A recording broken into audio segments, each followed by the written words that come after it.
Good afternoon, Commissioners. I'd like to call to order the October 22nd, 2024 Finance, Audit, and Budget Committee meeting to order. Please rise for the pledge. I pledge allegiance to the flag of the United States of America and to the republic for which it stands, one nation, under God, indivisible, with liberty and justice for all.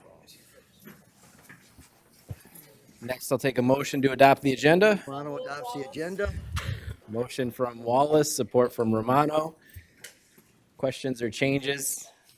Seeing none, please vote.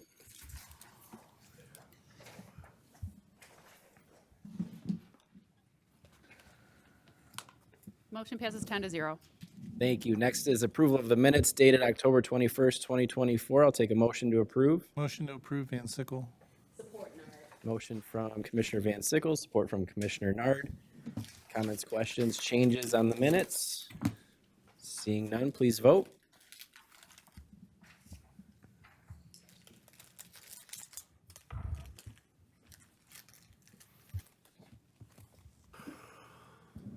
Commissioner Nard, I didn't receive a vote from you. Oh, there it goes. Thank you. Motion passes 11-0.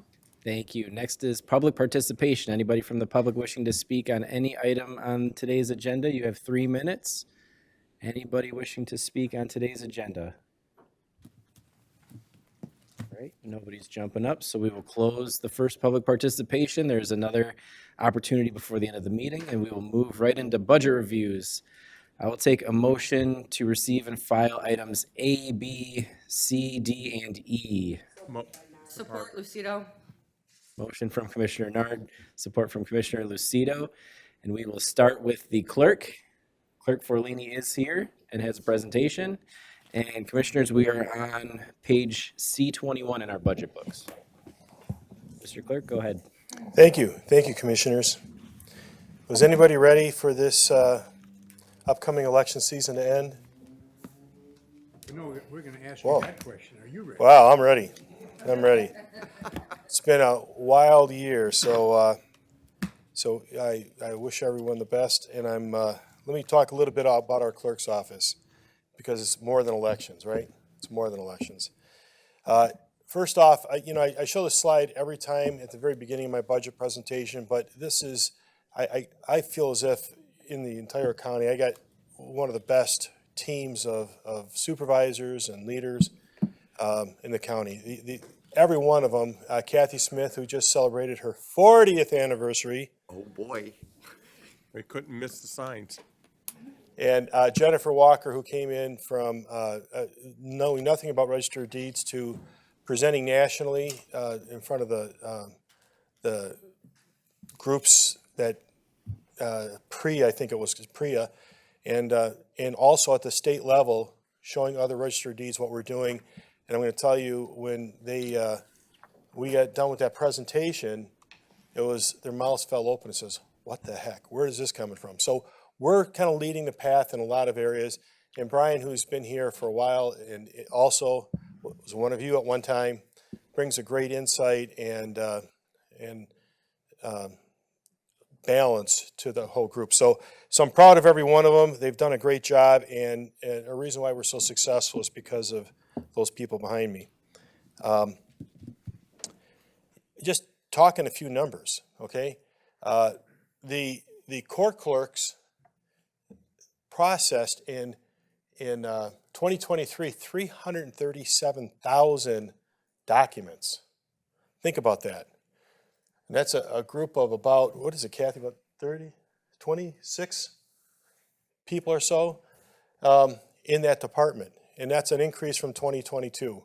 So we're seeing a big uptick there. But at the same time, everything we do has a 24 to 72 hour turnaround. Compare that with any county. Nobody has that kind of turnaround with that kind of volume. So I'm very proud of the work that they do. Registered deeds processed over 106,000 deeds in 2023. And so this is, and by the way, that's not a high number. They've processed it was almost 200,000 in the first year I was in office. But of course, there's a backlog of stuff that was in our office, and we got through it all. And everything in our office, even in that department, turns around in 24 hours. So great group of people, very efficient. And the other thing is, it's not just that. Take a look at, I think, human interaction, and I call it human interaction because this is what we're about. We're customer service. We are the front lines. We're here to look good, but to make you look good, right? I'm sure you've heard from people that, man, when you come to this office, the service is quick, it's friendly, and we answer the phone. And that's what this is all about. Take a look at the court department in 2023, we had 35,000 calls, 98% of those being answered by a human. Election with only 4 people last year in 2023 had 1,700 calls, 1,500. And we had a conversation about this.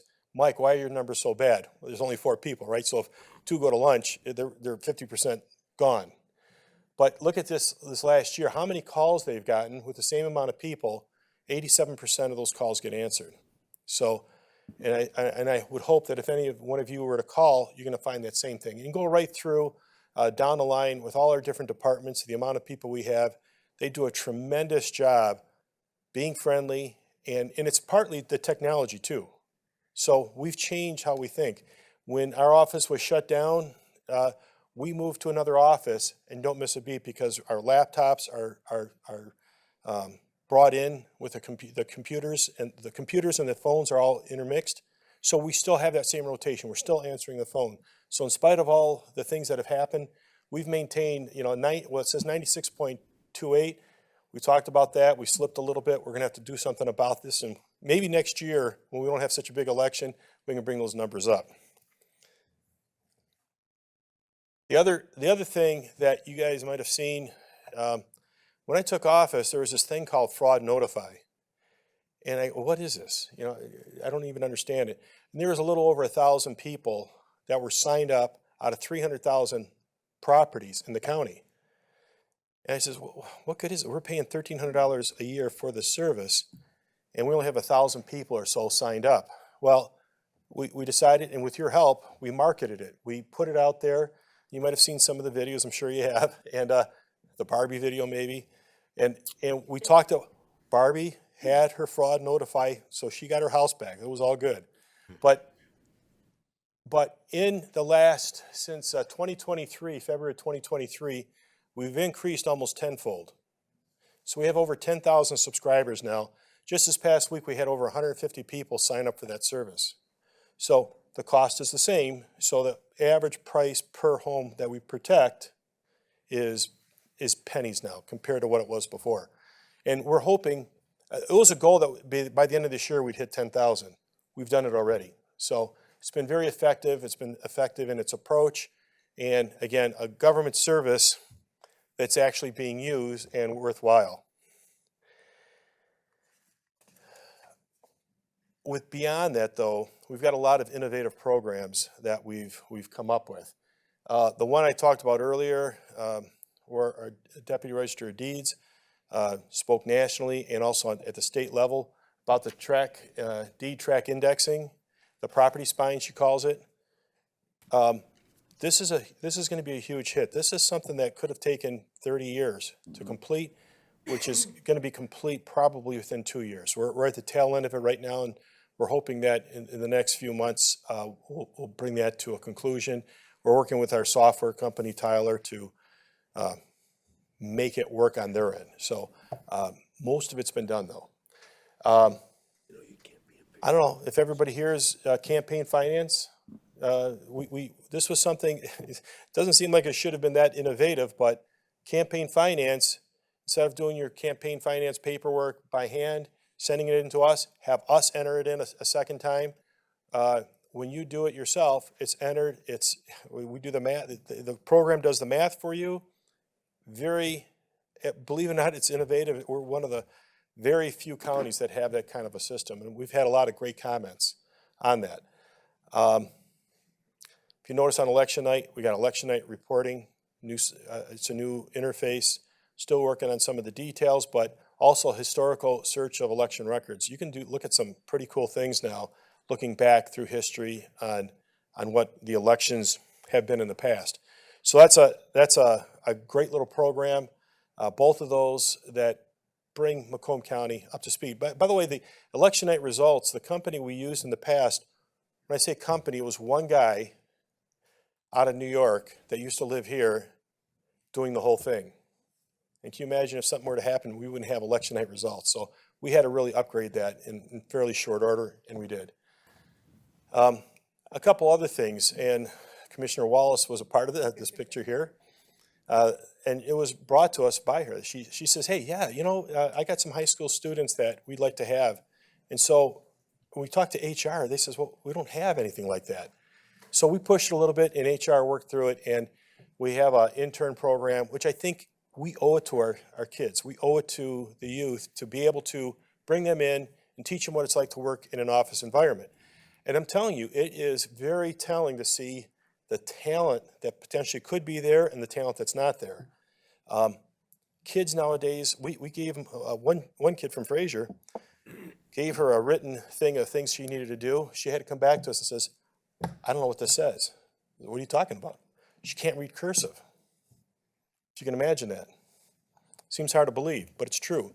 So these are things we're teaching these kids how to teach them how to read cursive and bring them up to speed with the and it's not just that, it's the discipline.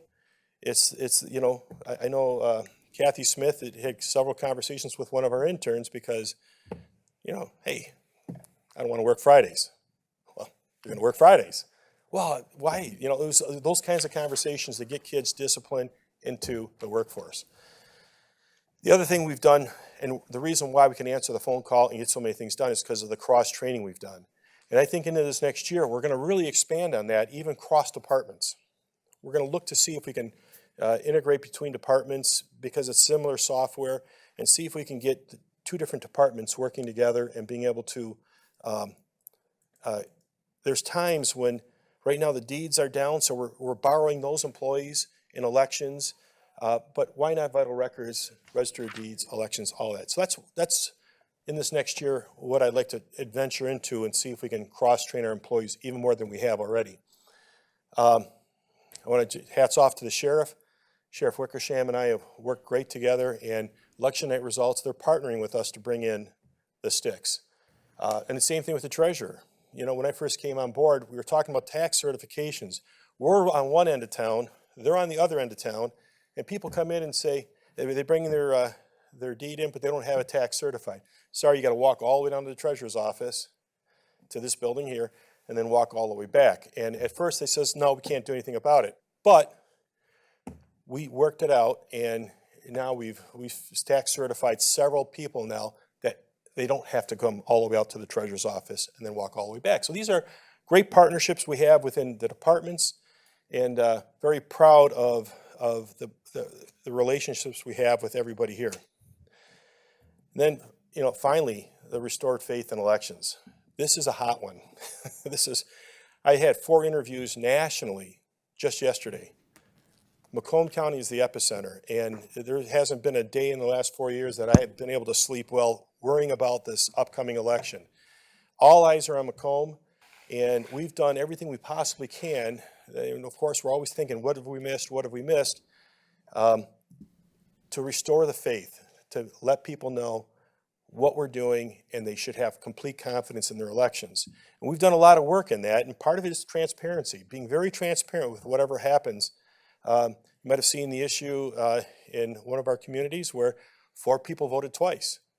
We exposed it quickly, we let it out there, and I'm going to tell you, we had a lot of great comments come to us saying, thank you for catching it. Of course, it was the local clerk that caught it first, and our systems work. Even when there's a mistake made, it works. So I think we're coming into this with a high amount of expectations that it's going to run well, but also the expectation that there's going to be people watching and people questioning. And I'll tell you right now, it seems like so far we've got all the answers. 4 years ago, we didn't. Now we do. And part of it was a few years back, we did that forensic audit, gave us some of the holes, told us what was kind of potential issues that we might have. We've taken care of all the issues we can. The other thing is, part of it was a hash validation, tabulators, to make sure no outside interference gets into these, and if they do, they get exposed. The other thing, I even brought you might have seen this in the paper. I don't know if you can see the watermark paper. This watermark paper is one more step in ensuring our elections. It just gives people the mental confidence that we've done everything we can. And when I speak to people, it's amazing how popular this is. I think it's, of all the things we've done, it's probably, in my mind, the least. But what we're looking to is restore the faith. So those are a few things. I cut the slideshow down, and so we'll just kind of talk, what are we talking about? Not a big change from last year, but there is a couple changes.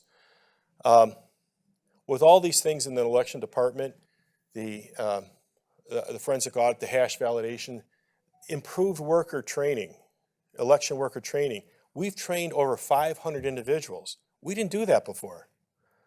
You're talking about a lot of work. This is really, really taking a toll on our 4-member staff to help local clerks with the training. It's been a great thing because just last week, I think St. Clair Shores asked for 35 people. And every day somebody's calling us, hey, I need 10 people, I need 5 people, I need 2 people, every day. And so of these people that we've trained, they've gone in and we've gotten reviews back from the local clerk saying, hey, you got some pretty good people you're training. And it's not just that they're good people, it's just that our trainers are really done a great job. And they will flunk you if you don't know your stuff at the end of the course. And before, we would just check the box. We did it. That was it. We checked the box. We did the training. We accomplished our mission. That was with the smaller communities. But now we've expanded to bigger communities. I think Clinton Township just asked us if we can do 25 people. They have 25 people they want to have trained. We'll figure it out. We'll get it done. We want to help them. We want to help them be successful. Part of this, though, is standardizing the process. In the past, and still to a certain extent today, every clerk did their own training. Everyone did it on different levels. Some are really good at it. Some aren't. That's just the way it is. That's human nature.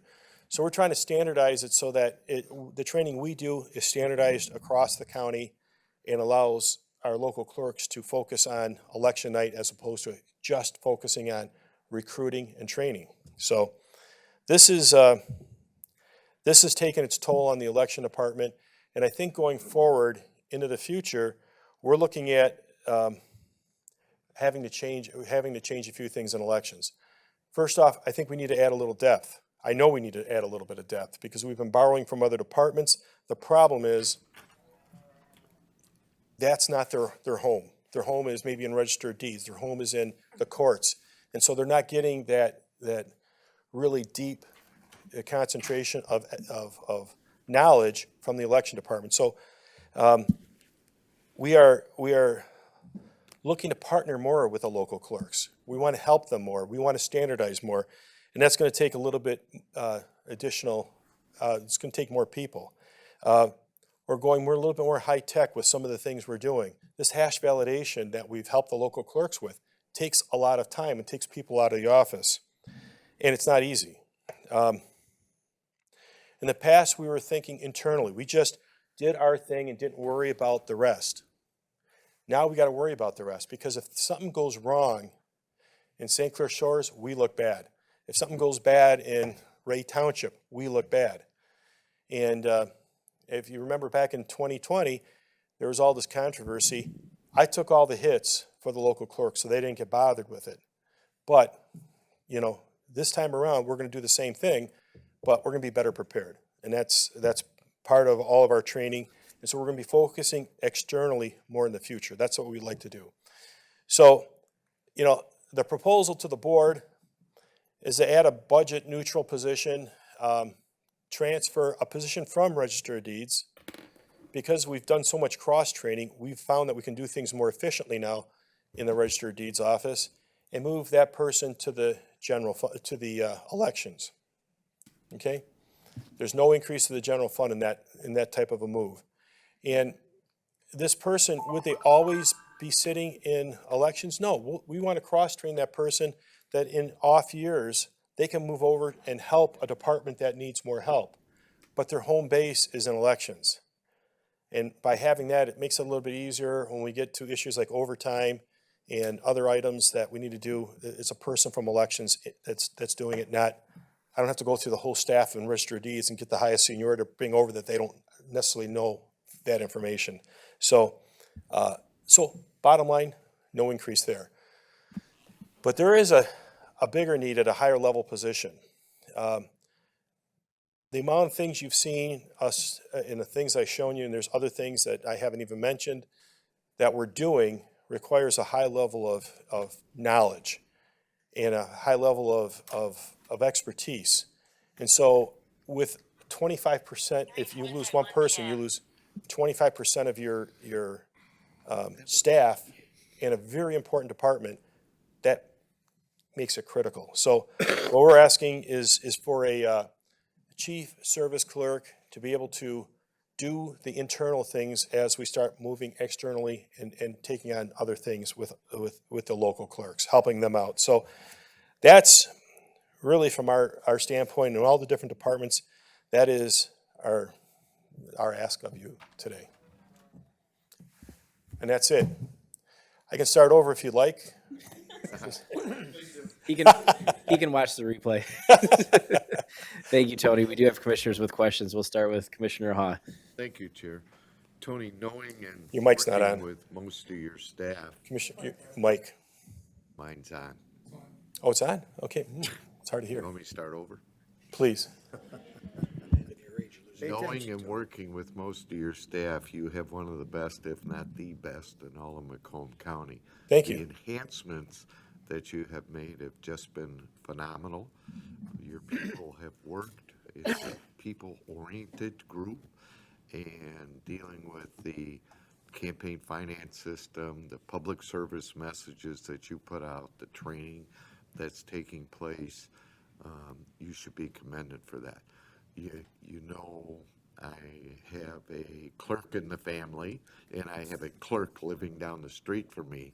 So one of their main issues that they keep bringing up is the amount of changes that the state keeps making throughout this process here, which has made this election one of the most stressful and contentious that either one of them have ever been involved in. When the state, and having been on the elections commission up there, as I think you were, No? no? No. Well, they picked the people that didn't know a whole lot about elections. These changes keep getting made. Do you think that's at a conclusion now, 2 weeks from the election? For this election? I would hope so. Well, of course, they're not even meeting, so I think it's pretty safe to say they're not going to be making any decisions because they're not in session. You know, honestly, I hope that they continue looking at it and continue looking at making positive changes, not political changes, but positive changes, because there's probably a need to take a look at even the issue of an August primary, which maybe some of us like, but from an election standpoint, it's really difficult to pull off a primary and then turn right around and run a general, particularly if there's a recount, particularly if there's problems with the August primary, and trying to get this year, we weren't sure who was going to be on the presidential ballot, and it was coming right up against the wire. And again, thank God we have such a great group of people that are on it. Mike Ricks, that heads that, just does a tremendous job. I don't think there's anybody that worries about elections in the state more than Michael Griggs. That be right, Mike? Yeah. We agree. Yes, but that's good. That's what I want. That's what I want. We worry about it a lot, and I think that there are positive changes that can be made. And our hope is after this election, we're going to be able to meet with legislators and talk about these things, and try to get some changes that make sense, not from a political standpoint, but from a practical standpoint. Okay, one of the issues that comes up, and you're well aware of it, it's come up every election since you've been there, is we seem to be one of the latest to record election results. you have indicated you have new enhancements to the system. Are you telling us that's not going to be the case this year? Well, let me first state for the record that we got all ours in before Oakland County did. Okay? Now, the difference between us and Oakland County, Was that a praise? pardon me? Was that a positive? No, but I mean, when you say the latest, it is true earlier in the day, ours come in later because we have to transport the sticks via the sheriff and other means to our office, plug it in, and get the reports up. We don't like it, but our modems have been taken away. The state removed them on all Dominion and all ES&S equipment. We have ES&S. Wayne County's got Dominion. Oakland County has got Hart. Hart was the only nationally certified modem vendor in the state. So those that have the Hart modem are actually able to modem in the results. And so shortly after 8 o'clock, you're going to see Oakland with their tabulators, their results coming in quick. And then you're going to see Macomb at 0 for a period of time. That's just the way it is. That's our world we're living in. And we're trying to do everything we can to get those results in early.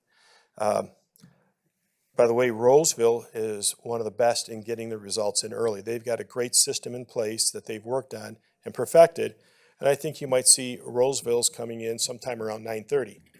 So, If not earlier. if not earlier, they're good. Harrison's pretty good too. There's a few that are pretty good, and then we some have, they're not as early. Say it. Just say it. So did I hear the answer was yes, we will see enhanced improvements this election? Well, keep in mind, this election is bigger. In our sticks, the other improvement we made is every stick has got that comes in, has a copy of every ballot that was cast, which is a PDF, which takes up memory, which takes up time. And this is a bigger ballot than it was in the primary. So I think you're going to see it's going to take some time. And I don't want to make any promises because we put them in as quick as we get them. As soon as they come in, we got extra computers now set up, so we can get them in quicker than we did in the past. But we cannot start until the clerks bring them to us. And by the way, Macomb Township is usually second or third to Roseville. I hear that quite frequently too. Thank you. That's all I have here. Okay. Commissioner Nard.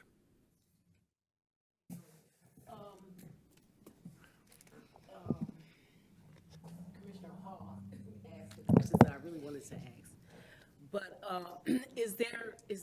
is there any reason why, I mean, they push early voting, and so a lot of people do the early voting. Is there any way that they can get those counted before after 8 o'clock that day, since they pushing thousands and thousands of them to come in and then expect you to count all of those when they've probably been sitting around somewhere for, a month or so? So you might be talking absentee ballots, but there's early voting and absentees. The early voting is great. By the way, everyone should do it. Starts this Saturday. And you're actually able to take your ballot, put it in the tabulator, and have it tabulated on the spot. On election night at 8 o'clock, they hit a button, and it's done. They produce the results. That's fantastic. And the more that they take away from absentee ballots, the better. Absentee ballots, most clerks are pre-processing. They have up to 8 days to pre-process the ballots. In that process, they're able to get a lot of this out of the way. I remember when I won 4 years ago, my results on the absentees didn't come in. I don't think it was until 9:30 in the morning. That's when I found out. So now with the pre-processing, for those that pre-process, I think it's going to lend itself to being able to get earlier results.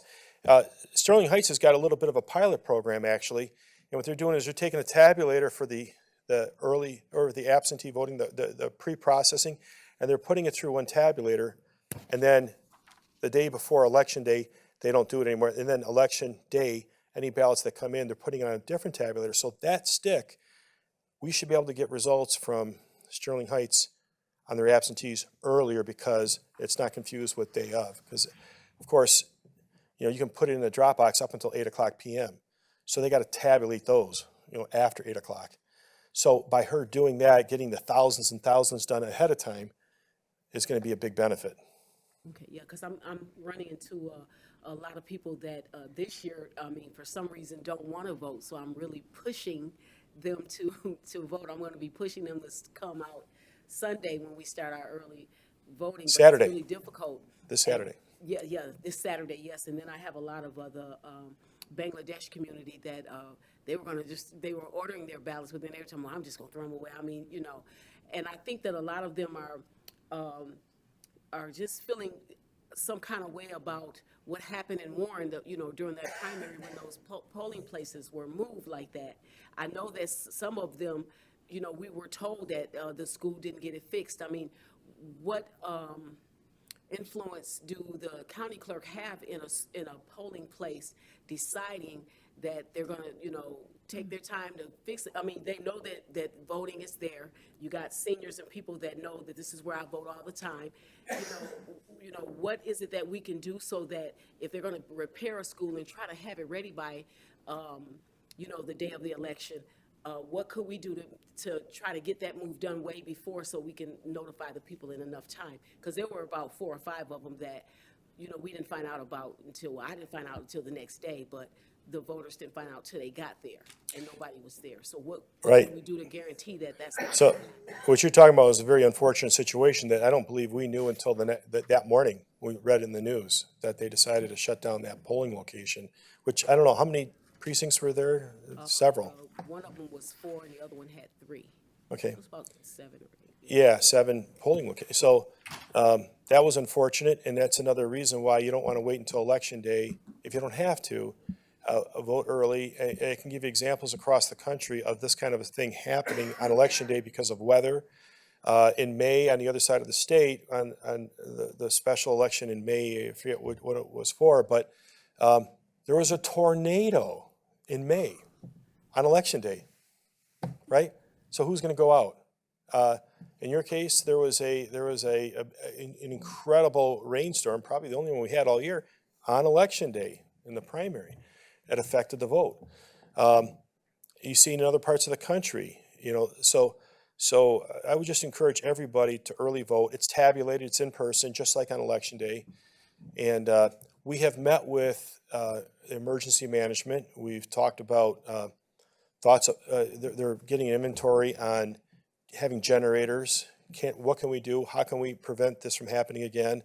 Is there a number we can call so that if we know about it, we can maybe help assist in getting what we can, right? So I can guarantee the voters that if they do that early voting, that it goes right through the tabulator. See, I didn't Well, know that, so I yes, you tell can, them that. you can guarantee that if you do early Okay, voting. cool. I thought you were gonna say guarantee something what I'll else, be but doing. I'll leave no, it at if you, guarantee, yes. If They they, wanna early know that voting, Vote's gonna count. So, take your absentee ballot, put it in the tabulator, it gets counted, it's done. Yep, thank you so much. I appreciate that. Thanks. Thank you, Chair. Yep. Commissioners, if we can focus our questions on the budget specifically, that's what we're here for. We've got a really long agenda today.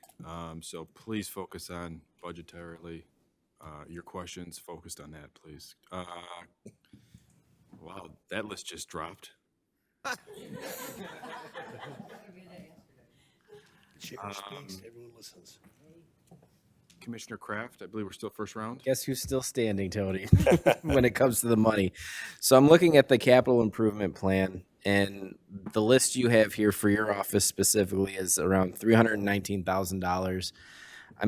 Some of it, there's courthouse technology enhancements and things like that. I'm wondering which ones specific are to you and your office, and which ones are for, anybody else like the courts, because the circuit court has their own section, but it also looks like there are some court issue items related to your budget as well. And I'm just trying to figure out which is which. Kathy, you want to, I don't know. I think they're all related to us. They're all to you? Okay, even better. So which ones don't you need in the next coming year? Which ones do you need? What's a necessity? What's a want? As the department so far, no, I'm trying to find money for that thing that we're building over there. And if there are some projects, like the renovation to a conference room, is that something that can be put off a year or two, or is that something that we need now because, the electrical sockets are blowing up? So they start right Is, yeah, you don't tell me to read that? I can't even see it. All right, so if I go through the list, we have the ES&S upgrade for $33,000. And that's- We have to have that. We have to have that. We have election workers training platform. That seems critical. Yeah, that fits into what the clerk was just talking about, exactly. CVT election night results reporting, same thing we were just talking about. Historical election records, that's what we were talking about on the slides. Replace payment system. I personally don't know what that is. Jennifer, do you? Tyler payments Tyler payments? for election reports. So that's related to our electronic credit card payments for the court and elections. We're covering that type of expense for Register of Deeds through the technology fund, so that we're not expending general fund dollars. So any place that we can make these expenditures for technology out of the tech fund or the CPL fund, we do that. Unfortunately, that money is not available for anything related to elections or a court. So just keep in mind, when these are on there, it means we don't have another funding source that's available to us that you all know about, which is also on the agenda. Construction of the CPL rework in the lobby, that should be coming out of the the CPL fund. Not sure why that's on here. That's already done. Yeah, and that should be billed to us and not to the IT budget. Okay. So I'm not sure. Construction at 32 Market, that's for technology over in the storage building. That project is just starting. And that's, well, let me just correct, that's not, right now, I think most of the commissioners have maybe seen some of the pictures I've shown in the past regarding where these critical records from the 1800s, things that we're supposed to keep a lifetime, are thrown all around the county. It's unbelievable how they've been treated through the years, and we're finally coming to a point, we have one storage location that we're gonna be able to put everything. So I think we've waited too long on that, to be honest. I think that's already started. Okay. And then one thing Brian skipped was the courthouse technologies enhancement. He's getting a second opinion. Courthouse, that's jury room. Jury room, Summons. We do that through Tyler. Okay. And some of this just is a matter of what we do every day and the technology that we get from these vendors that, you know, we just can't stop because we still have to do it. Sure. I mean, I don't know if anyone's here from IT, but I think the courthouse technology enhancement, for sure the ES&S upgrade, those are all part of our contracts that we have with those companies that, you know, the system has to be upgraded every so many years. Gotcha. So, Okay. And I'm asking this of every department because we've had some heads come up and staff come up and say, I don't know what that is. I don't know how that got there. So I'm just trying to solidify what's what and what numbers are what to help us make this process a little smoother. So thank you both. Thank you, Mr. Chair. Before we get into the second round, Tony, just want to say great job with your budget. Always been able to use the resources that you have to take the department to another level, and especially with the use of technology. That's really one thing that I look at is, you know, how can you use technology to get better? I think you're demonstrating that. So kudos to you and your department. And our people are getting better. They're getting better. Our people are really getting better at utilizing the technology and being able to cross-train. I can't tell you how much, every time somebody answers the phone, almost always they can answer the question. That's great. Second round, Commissioner Hall. Thank you, Chair. Tony, being consistent with the question that I've asked every department head that's come there, how many employees, if any, do you have working out of home today? 0. Great answer, thank you. Commissioner Gannon. Yes, I recently went into your office, had to do some work on some documents, and I tell you what, your people were stellar, phenomenal, helpful. You know, I can't tell you. I actually filled the card out, sitting in those little cards that you had sitting there.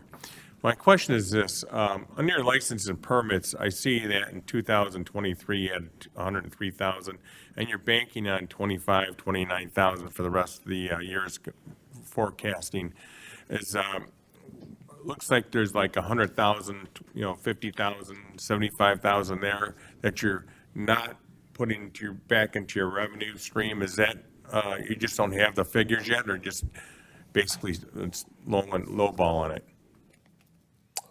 Same with your reimbursements, 90,000 this year, and 24 you Okay, got so which 150. budget are we looking at? Pardon We're on me? page budget? C21 of the budget. And is that the general fund for the vital records dash clerk? That's the county clerk Yeah. general fund. So which line are we referring to? Your licensing permit. License and permits, other. The one that has in 2022, 280,000, and now it has 0? Is that what you're referring to? On revenue? Actually, in 2023, it had 103, and now it's 10 got 25. 24, top line. Oh. I'm not sure what you're looking at.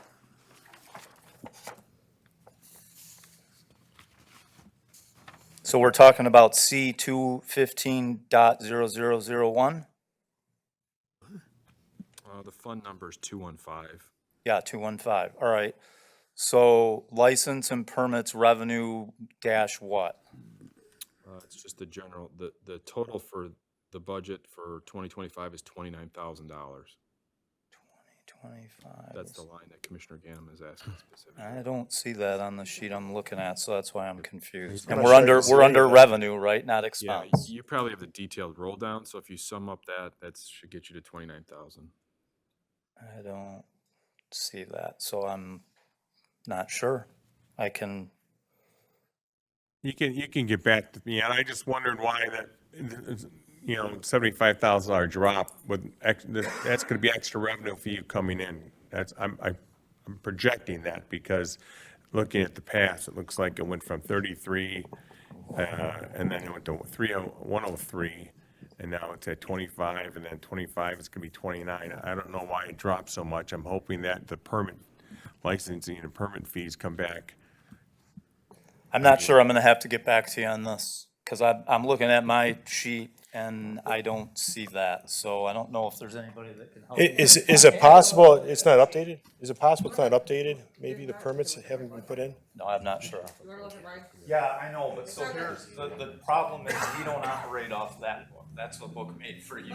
My book's But at least then you can see it on the top line there, it's the Yeah. very top. Yeah, we'll just have to get back with you, I guess, without looking at the detail worksheet. That's fine. We'll follow up with you. Yeah. Commissioner, is that okay? I'm good. Yep, just so we keep Good. the ball moving here. Do you have the answer? I'll figure it out. Okay. Thank you. I see no more questions on page C21, so we're done there. Brian.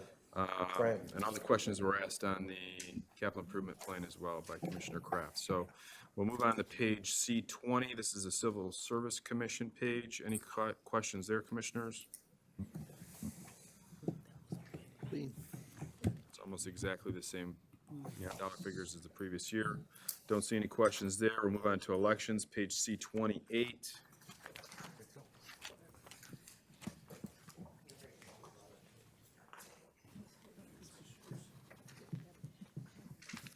Any questions on this page, Commissioners?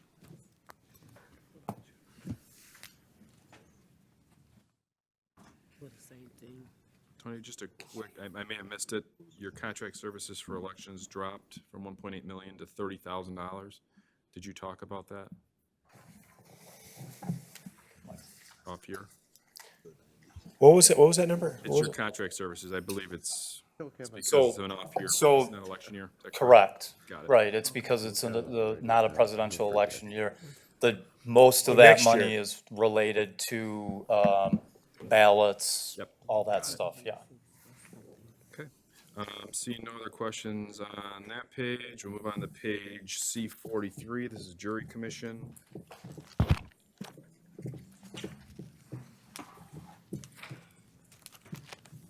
Questions there, Commissioners? Same, the exact same numbers except for return of services.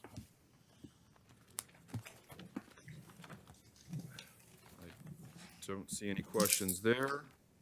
We'll move to the CPL, which is Special Revenue Fund D5, page D5.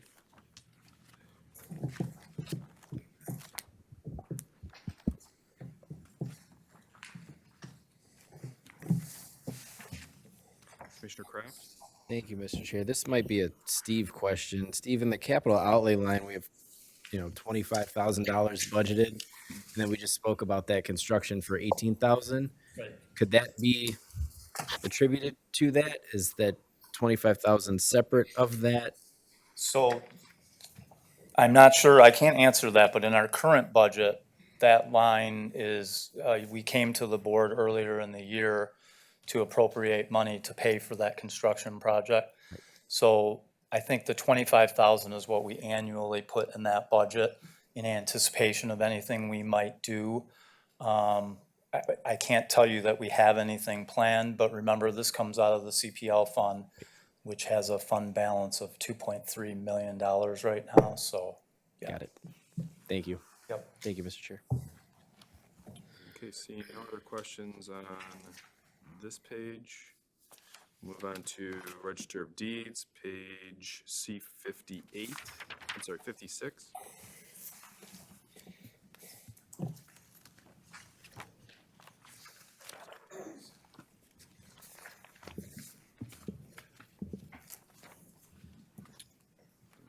Don't see any questions here. We'll move on to Remonumentation, Special Revenue, page D34. Any questions there?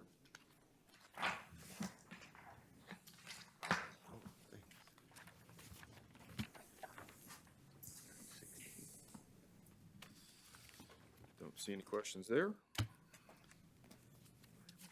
Move on to Technology Fund, page D35.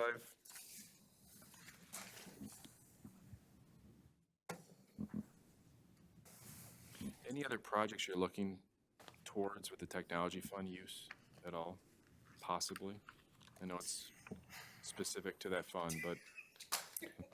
Well, I mean, you will notice that we've increased spending there from the last year's budget, and that all has to do primarily with the tail end of our tech fund, our track index project, and what comes once it's complete, and I don't want to, Jennifer, Is that the talk about this. $200,000 increase? Right. Yes. And we're gonna need some money to hook up other departments in the county, if we can use the money appropriately for that. Otherwise, they may be coming to you for some money for that. So, and I've discussed this with them in IT, anywhere that the other departments can make use of what we built with the track index, that they can get data delivered to us instead of them having to search for it, would qualify under the tech fund. So we budgeted extra money for any of those integrations with other departments to great. reduce duplication of work. That's great. You told me to find a way, I found a Yeah, way. you did.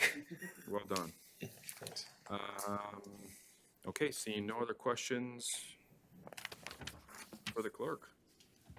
Thank you, Tony. And I will come back with the answer to your You can question. send it to our chairman, that'd Yep. be great. You bet. Thank you. Thanks. Okay, next is courts. Is Judge Burnett here? He's here. Someone from courts?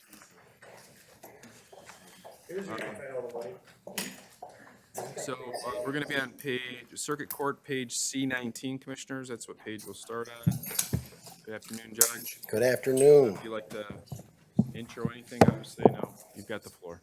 Okay. This is Commissioner Brown. Should I wait for Commissioner Brown? He's indisposed. Something happened to his arm? Someone broke his arm? We did not dispose of there? him. We got rid of him. Is he out there? You want me to start? Yep, go ahead. Okay, all right. Hello, I'm Judge Burnett of the 16th Circuit. I know most of you. Here for the budget discussion. And I'm just going to go, what I'm going to do is do some introductory remarks, introduce, because we have a huge, the court system we have 322 employees. And we have 19 elected judges, 15 circuit, 2 probate, 2 district.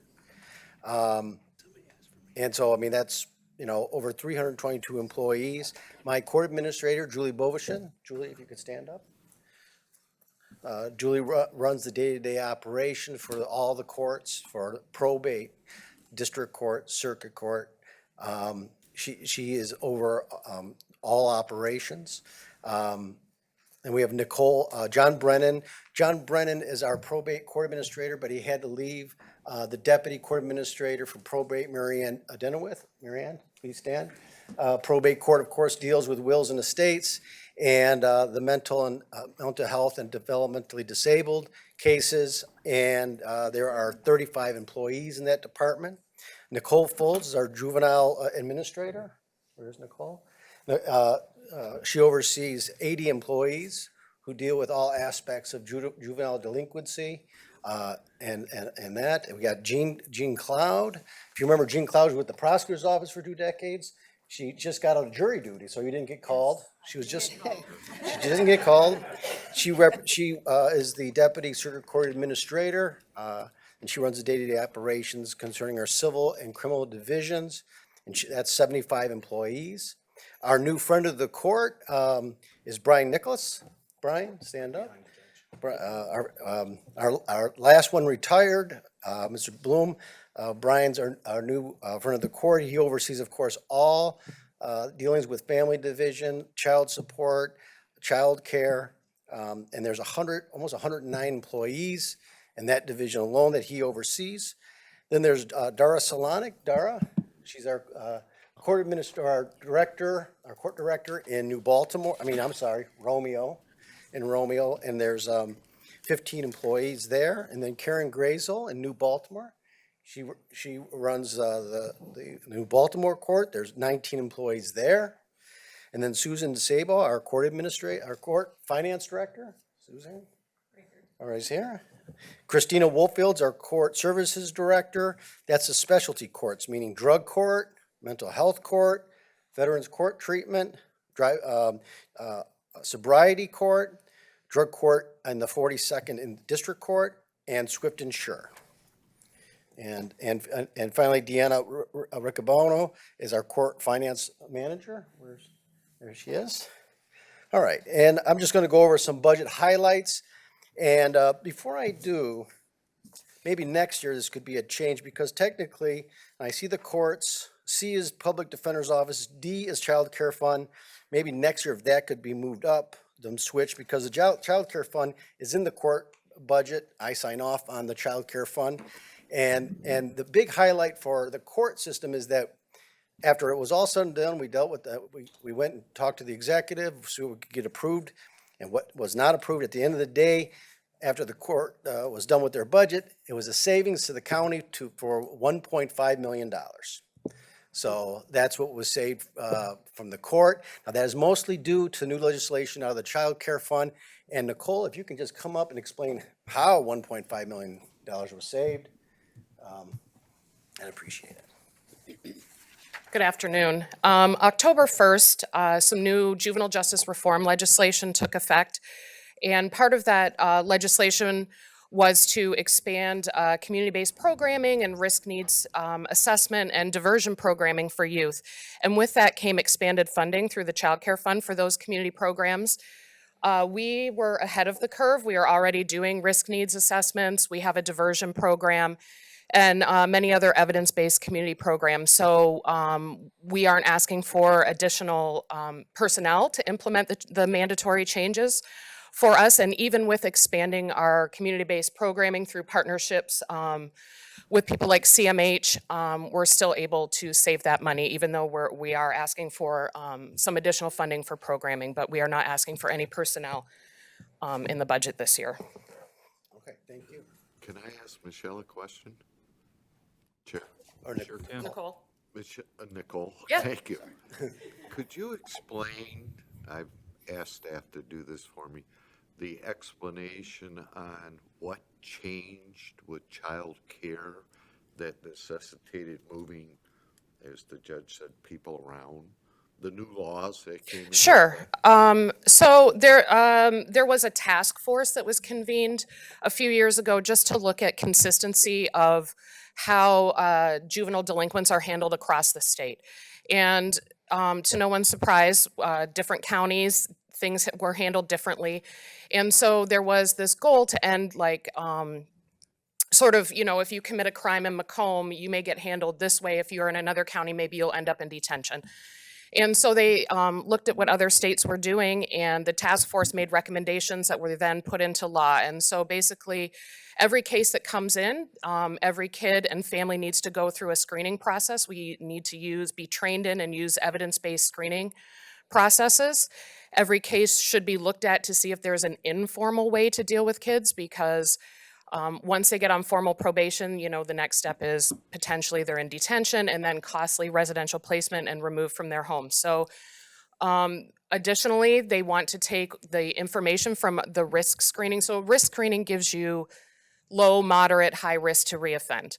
So you want to concentrate your resources on those high risk kids, right? And so now you know what you're dealing with. So the lower risk kids can be diverted, maybe sent to a class, minimal supervision, and those high risk kids end up with higher supervision.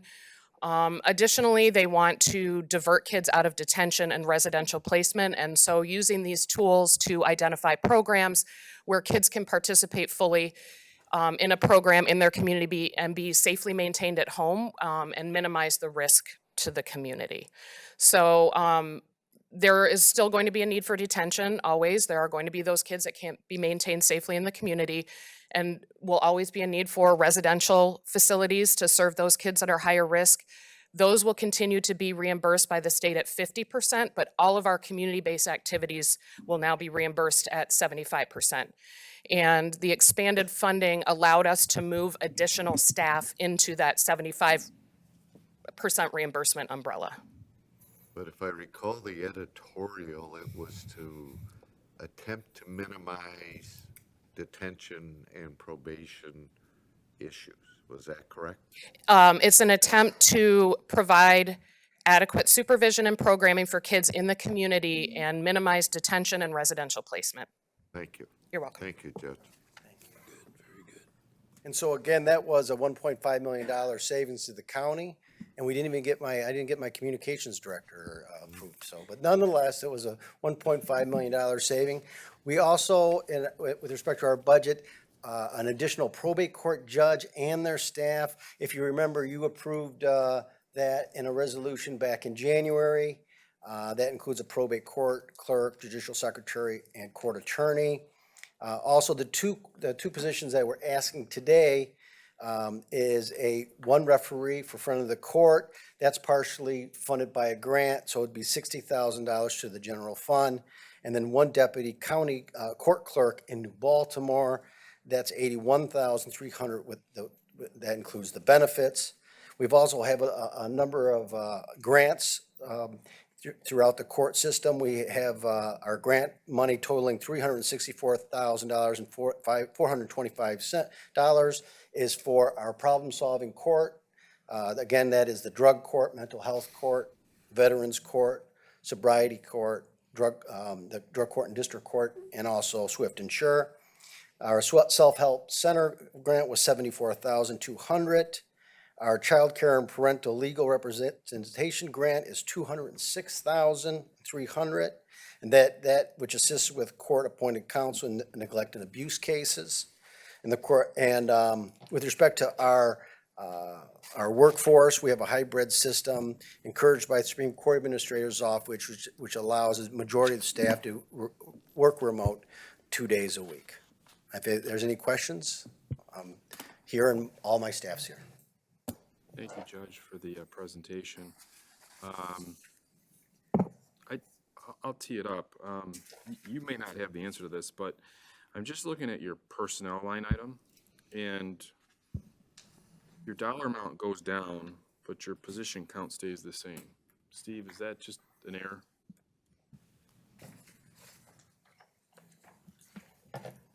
I'll look into that, Commissioner, but I believe one or two things, probably a combination of the two is going on. I don't know if they've got staff turnover, so we may be budgeting newer folks at midpoint or not at max. What I think is probably contributing mostly to that, and I'll research it again, is a reduction in the pension contribution for 25 based on the 23 actuarial valuation. Okay, great, thank you. Commissioner Lucido. Yes, so you did mention that you wanted to add one person to the New Baltimore court. I'm on page C24. Commissioner, we're on page C19 right now. But he mentioned the, We're gonna get to that one. okay, Yep, then I'll it's coming wait. up. Commissioner Kraft. Thank you, Mr. Chair. Capital plan, Judge. One item in particular, your total is about $1.6 million for everything that needs to be done, wants to be done to the courts. The big item I see is that courts AV technology upgrade for $1.1 million. In last year's capital plan, it was a one-year project for maybe $30,000 more, but in this year's capital plan, we have it over 2 years, and it's that same dollar amount spread out over 2 years. Is that the plan for Yeah. $2.2 million-ish? Yes. We're putting it out to bid we thought we were going to get to it this year. We didn't. So we're going to put it out to bid first quarter of 2025. It's for the recording equipment in all of our courtrooms. And we're going to spread it out over 2 years because really there's no actual way we could do that in all of the courtrooms and all the referee hearing rooms all at the same time. So it made more sense to just be more logical and do it over the course of 2 years. Did the scope of that project change at all from last year to this year with it going from, a one-year project for 1.1 and now to 2 years at 1.1 each year? Or is the scope the same and this is just more accurate? I think it's just guesstimates? more accurate. Okay. Thank you. Thank you, Mr. Chair. Commissioner Van Sickle. Thank you. Good afternoon. Judge, you mentioned that the referee for Friend of the Court was going to be partially grant funded. Yes.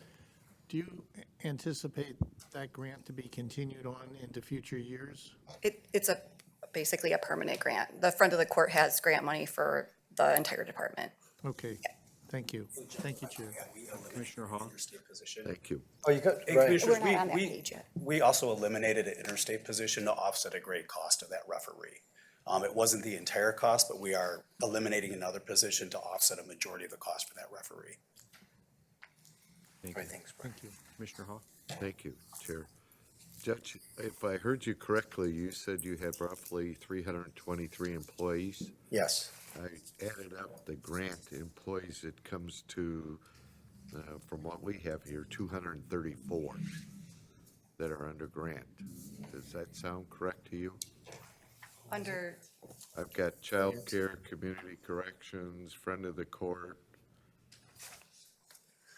Community corrections isn't our department. Yeah. Okay, But child care fund positions would be, Friend of the Court positions would be, and that probably would be about, we have 100, our notes say 116 for child care and 108 Oh. for friend of the court. so the child care fund though is split between the court, DHHS and the Juvenile Justice Center. So that would be Rhonda's department. So some of those positions might not be court positions. Okay, Even though they're in the court budget. even though they're in the court budget. Yes. Well, traditionally, back when I was a county commissioner, of course, the chief, the juvenile center was under the chief judge. Commissioner Brown remembers. And then it went to the board, and then under I would assume under the charter, then it went to the executive. Is that correct? We'll take back the center if they want, but anyway, that's another story. Staying consistent with my request to everybody that comes to that podium, of the 323, do you know how many are currently working out of home? Well, we have more than, yeah. No, go ahead. So we have 3 departments that aren't able to do remote work. So that's our 2, Aren't or are? are not. Okay. So our 2 district courts and probate court are paper-driven. They don't do e-filing yet. So they have to be on site to process that paperwork and be present. So they are offered a 4-day work week through their union. We have a letter of agreement with the union, so they can have some of a flexible schedule, and they are able to take advantage of that. The rest of the staff is able to work up to 2 days remote. And I would say probably all of the staff would take advantage of that most weeks. So that's a hybrid, so Yes. it's 2 days remote? Yes. Okay, thank you.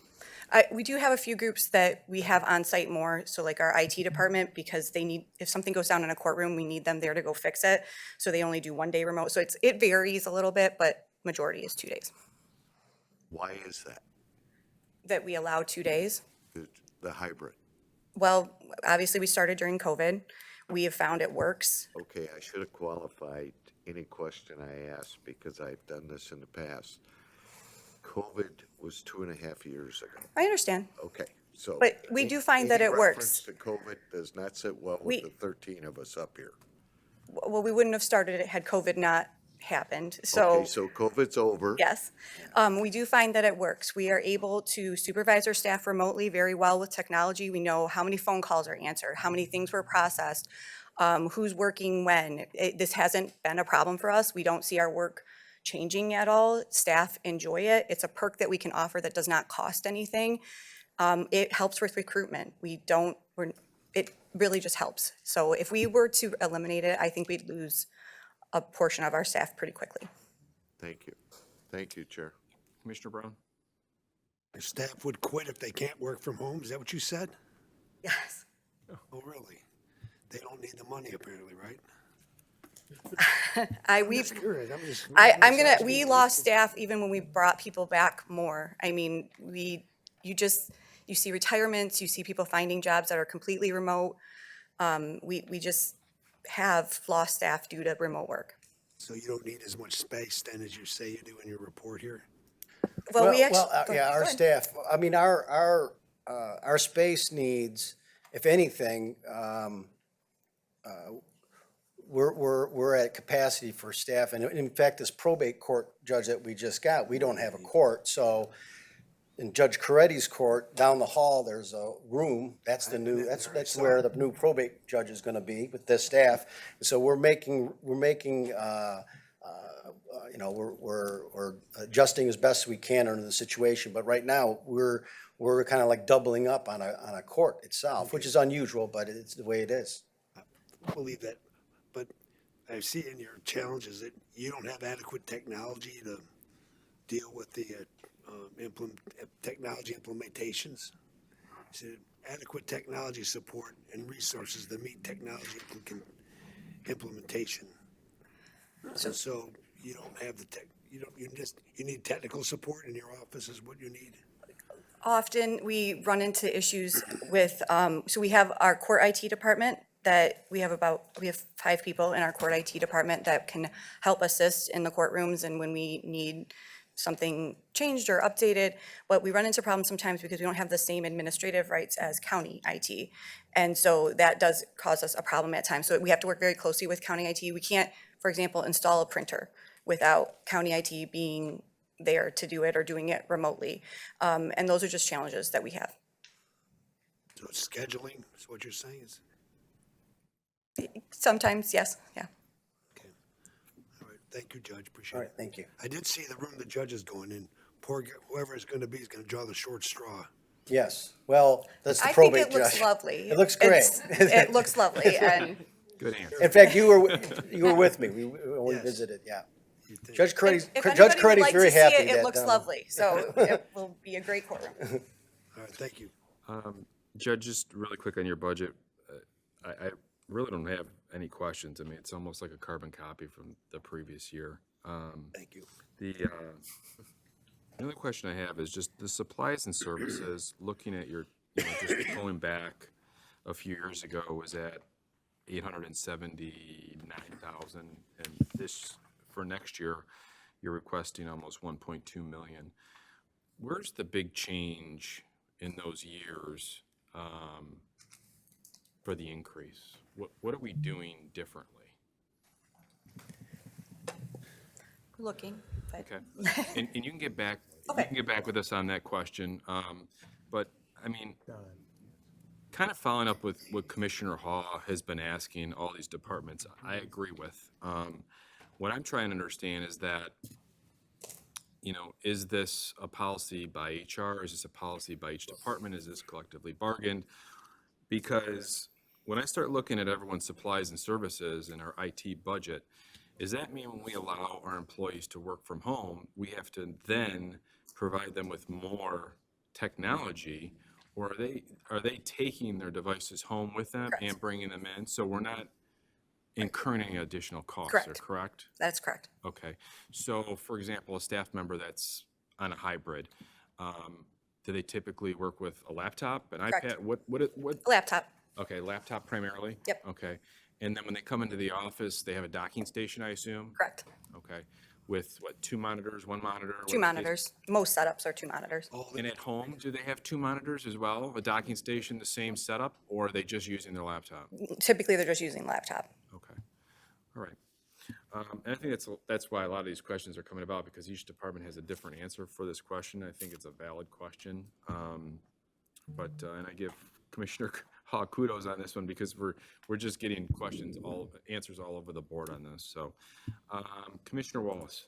Thank you, Chair. I just wanted to touch on the work from home as well. I thought it was interesting that recently in the news, they did a study on the work from home, and they found that 57% of workers said that they would quit their jobs if they cannot do a work from home or a hybrid option. So confirms what you were saying. I think that in Macomb County, we do struggle with losing a lot of our employees to our neighboring counties. So to be able to do this as an option may be like a benefit, like you were saying. So I do completely understand where you're coming from. And just to confirm that, I mean, I just saw it, so I thought it was interesting that that's a question that we've been bringing up to every department, not just yours, but pretty much verbatim of what you said. But that's it. I mean, it's not an ideal situation, but it's a situation where, for example, we used to, for whatever reason, before COVID, and probably, quite frankly, before 16, when we still had a pension back before 16, we would get 50, 40, 60, 70 applicants for a position. We're getting like 4 now. It has literally dropped 89%. So, and I don't know, I mean, people were saying after COVID, like, where did everyone go? Where are they working? I mean, it only lasted so long, but the reality is it is an option that at least helps us try to recruit people. Commissioner Zinner? Thank you, Chair. I'm curious what the percentage is of people working from your department who have small children. I mean, just 50%? I would have no idea. Yeah.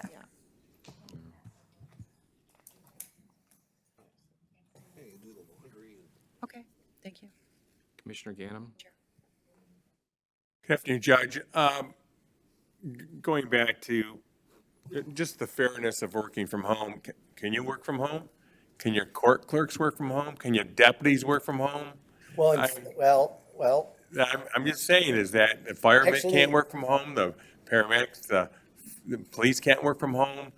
And there's some people in this city, I mean, in the state, in this county, that cannot work from home. They have to report to work every day. I work, the majority of judges work, I mean, I'm always here. All right, so I'm always here. But technically speaking, the Supreme Court Administrator's Office and the Supreme Court itself encourages, in fact, passed a rule encouraging and actually favoring in-person for litigants, for pro per proceedings, and allowing judges to work remote. So there are judges who work remote. We almost work, almost everybody is in. I'm here all the time. If I do anything remote, I have a settlement status conference at 8 o'clock in the morning, and I'm here before 9 anyway. Well, I just see that, just the fairness at least. But what the rest of the commissioners are saying is that, do you have to supply laptops, right, for these people that work from home, correct? Everybody has a laptop. That was during all right. COVID. That was, our desktops were removed. We have laptops and docking stations. What about a printer? We don't have printers at home. Oh, so they print in the office? They would print in the office if they needed to print. You're on the network, you're set up to a network printer, so when you print, it would print to the printer in the office. And these court documents that you have, are some of them private? The court documents, we are electronic, so the employees that work remotely, it's an electronic system, so they are all on the network, on our servers. So they would take any files home with them? No. So no paperwork leaves No. the court? Again, that's why our probate and our 2 district courts are not working remote, is because they're paper-driven. Okay, thank you. Commissioner Van Sickle? Thank you. Do you have any kind of training to help your people who are working remotely keep the information secure? like nobody looking over their shoulder, or I know with the county laptop that I have, I can choose a printer that's on my home network and I can print to my home printer just fine from my county. We aren't allowed to do that, but we have our normal training regarding confidentiality. There's a confidentiality policy, and then we have a trial court code of conduct for all the employees that they sign off on that has confidentiality and all the things that you are not allowed. They apply equally in the office, out of the office. You can't print a document in the office, take it home with you and give it to someone. It's the same code. Is that additional training beyond, I recently reviewed the confidentiality agreement. It's in addition to that, we have a trial court code of conduct. Okay, so there is a higher level.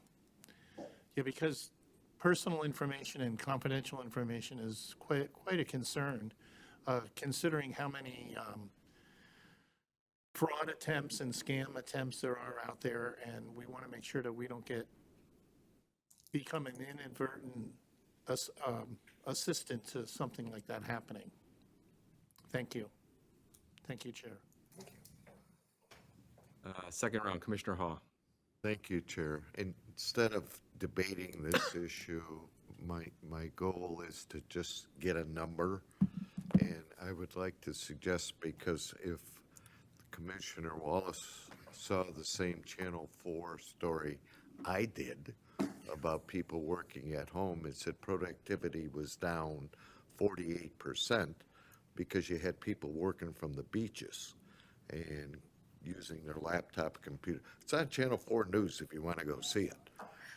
Also, General Motors has ordered everybody back to work. So instead of debating this, why don't we make it an agenda item at the end of the review fiscally of every department and see what the commissioners want to do. If they don't want to do anything, that's fine by me too. But personally, we've got the clerk's office having everybody coming in to work.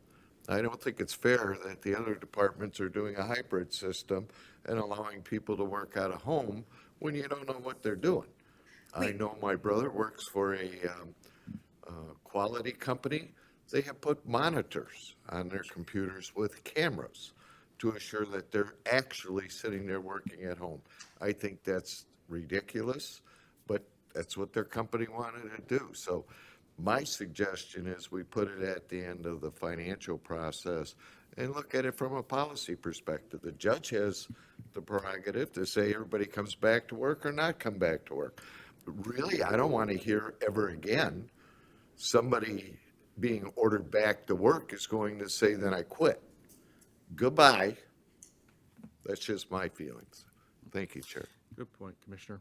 I don't see any other questions on page C19, so we're going to move on to page C24, which is New Baltimore District Court.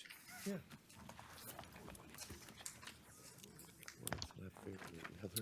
I do have one quick question with the district courts. You said that they both are on a paper filing, so they are not on e-filing.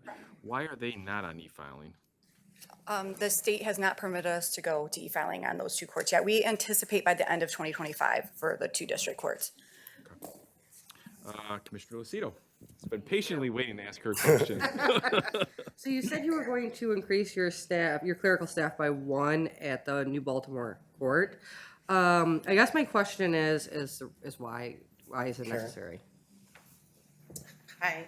Judge Hackle's not here to answer that question, so I'll have Karen. We just have an increased caseload over the last few years that we need to have more staff that can handle that caseload. Do you happen to have the numbers of the cases that are heard through that court? Right now, our civil caseload is up over 800 cases this time from last year.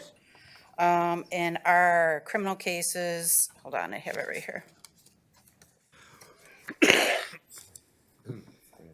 Our criminal cases are up over 200. So we're up over. Totals over Yeah. there. I can give you the total Okay. totals. I have it written down here. I have a little. Perfect. Yeah. Or have you just send that to us. All right, that's all I have. Thank you. Okay. Commissioner, if it helps as well, the courts do provide us an annual report with, I believe, all that data. We have a copy of that as well. I don't see any other questions for page C24 for the district court. Move on to page C25 for Romeo District Court. Any questions there? No questions there. We'll move on to page C35, which is family counseling.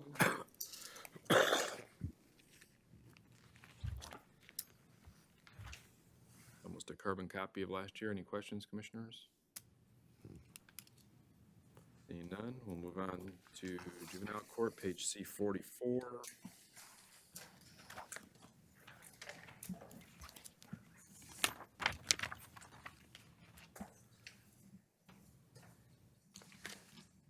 Could you talk about the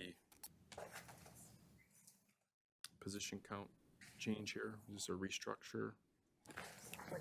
Yeah, this is part of the restructure, so we were able to move 23 positions out of the general fund and move them into the child care fund under the juvenile court programs. Great.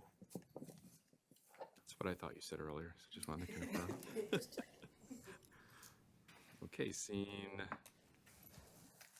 no other questions for the juvenile court, we'll move on to the law library. Exactly, this is almost the exact same as last year. We'll move on to page C47, Probate Court.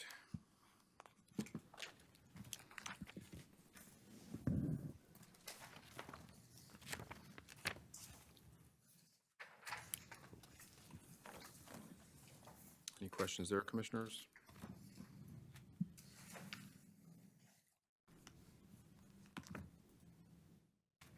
Okay, don't see any questions there. We will move on to circuit court programs, D3 and D4.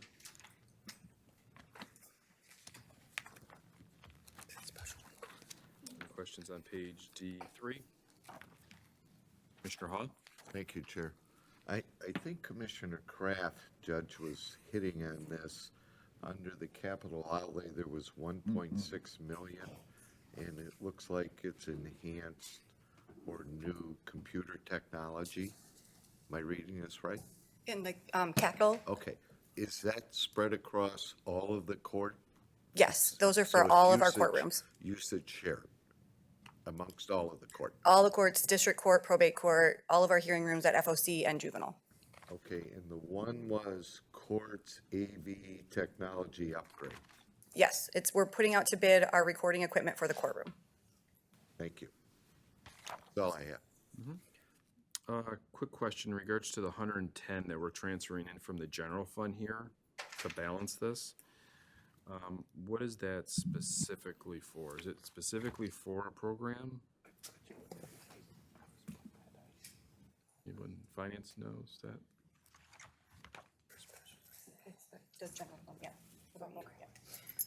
That money is transferred over for the adult drug court program. So of the Christina 100 Wolf. So of the 192,000, we're paying 110 of that out of general fund dollars? We were awarded, drug court was awarded 93,000, yes. So the difference, okay. Are there any additional grants that we're looking for in that court specifically to save general fund dollars, or? We are in the works for one of the other, for that program as well as the sobriety treatment court program. We looked into some federal funding. We found out we weren't eligible for some federal funding because of the equal opportunity clause that needed to be followed. There was one that we were looking into, maybe applying in early 2025. However, we need to expand our numbers in order to apply for that grant. The difficulty we have with that is because if we expand our numbers, that puts more on our judges. And our judges have regular dockets in addition to the volunteer time that they do for the specialty court dockets. So if they get a couple big trials a year, that kind of throws everything off. So we're really trying to look to see how we can maneuver that with, without having 12 different, specialty court judges helping out with the matter. Okay. All right, seeing no other, Commissioner Zinner? Thank you, Chair. In regard to the money that the judge was able to get toward our budget last year. Is it possible to consider giving him a communications person to see what shakes out through this time period? I'm not understanding your question, Commissioner. I apologize. What, did you get a communication? That was didn't you specifically want a for the- Oh, communications I requested a communications director, but that did not survive the cut. I realize that. So I'm asking, since it was last year we got the money for whatever we needed, but is it possible to consider, if the budget works out well, that might be a possibility? Can that be on the Commissioner, you table can as a always make that possibility? suggestion. You just have to get the majority to support you.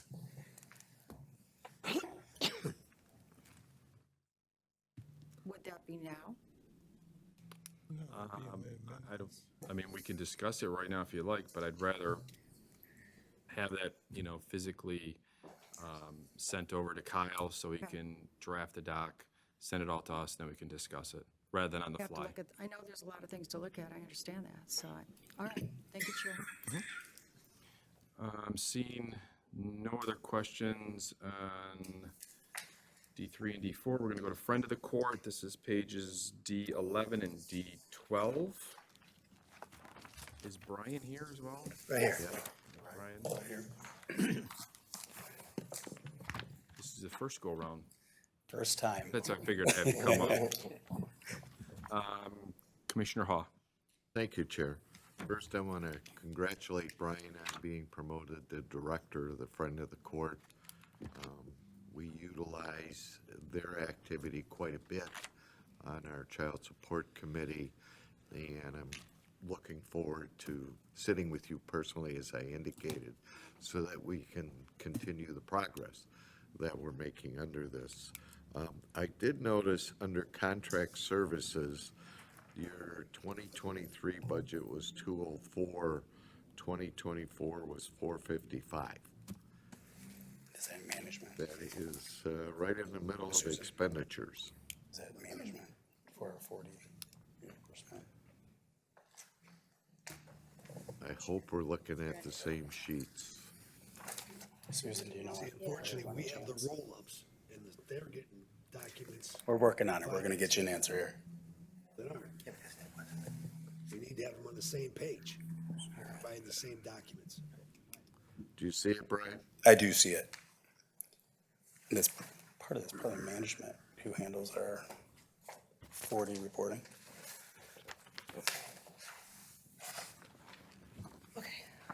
Well, part of the issue, I think everyone knows, that's the 2023 actual number that was spent, not the budget. Okay. And then when you go to 2024 column, that's the budget. So it looks like money was not spent in your FOC enforcement. I believe Okay, that's but your, it jumped 221,000. those were the two It's the deputies. deputies. Yeah, okay, go ahead. Do you want to explain what that is? You want me to? If you want to. So I don't know if I'll get it right here. So we had 4 deputies on staff. We underfunded that. We reduced and did not fund 2 of those deputies, partly to transfer them back to the sheriff's department who badly needed them. We kept them in the budget for next year. Those are not 2. Sheriff's request. Yeah, the sheriff's department. Those are 2 positions that were not paid out of our budget this year because we didn't utilize those deputies. The sheriff's asked us that we leave them in the budget for potential of them coming back to our office. That would be the warrant. They would be going out for warrant pickups and things like that. Right. So, and Julie may help me out here, guys. I'm in week number 6 here, guys. So obviously with COVID, the sheriff's department ended up with a big shortage of deputies. They needed some back. The collection of child support is changing, especially what the federal government or the state wants. They're much more less about utilization of deputies, and we had 4 deputies that used to go around and search for people on civil warrants. Civil warrants are a bit different than felony warrants because the nature of which you pursue people is a lot less. Therefore, we gave them back to the sheriff's department for their use, which was better used, and we didn't use them, which is the actual budget because we didn't fund 2 of those positions. We've left them in the budget, whether they'll come back or whether we'll use it, or you'll see next year that it's still, the actual used is 200 less, may be the case. I don't know what the dialogue is right now. I haven't had a dialogue with Mr. Wickersham yet as to whether he wants us to, we're getting those back, and that's something that's still in talks. Well, you can emphasize to him that was one of the suggestions that came out of our committee activity, was to make sure you had those deputies, because 2 years ago, we put them in the sheriff's budget. And he wasn't able to fill the positions, so they ended up being utilized for road service. So I fully support that. And congratulations on your appointment again. And I appreciate it, and I look forward to meeting everybody. If they're welcome to have my number, my personal cell. I'm happy to meet with anyone or talk to anybody at any time. You may not want to do that, but okay. Call you for a meeting. Just to follow up on your question really quick. So Brian, that might be specific to the personnel line item that he's referencing to there. The contract services would be something that you're contracting out. I don't think you're, do you contract that specifically out, just for clarity for the board? Yeah. You want to, Steve? Yeah, so Everybody come on. so the positions are budgeted in the sheriff department, so they're in the personnel line item in the sheriff department. There's an offsetting revenue in the sheriff department to match the contract services in the front of the court program. So you're using contract services and using intergovernmental or charges for services? Charges for services. Got it. Commissioner Kraft. Thank you, Mr. Chair. Brian, question for you with a smaller dollar amount. The conferences and training. In 2023, it was at 13,000. 2024 amended was 22,000. Now you're asking for 36,000. Are there plans to do more conferences? Is it more training? Is it a little bit of Part of this both? training we'd like to do in-house. Okay. And also send more people to conferences and other training that we may like. Much of that is offset though by some funding we got from the government, and I believe that's gonna be a zero-sum game when it comes to that. Am I correct, Susan? So that's gonna get offset by some incentive money that we got kicked out by the state a couple years ago. That's a limited money that's gonna get used up and go away. It's not a renewable resource, and it can only be used for 40 child support activities. So that actually is not gonna be a cost to the county. We're gonna offset again that with one of our funds. Perfect. You have to get CERs. Right, and part of that, and thanks, Julie, part of that is because of the new judicial CER, continuing education, we also have to do that for our referees as well. Got it. Thank you. Thank you, Mr. Chair. One last question. Capital outlay, $25,000. What is that for?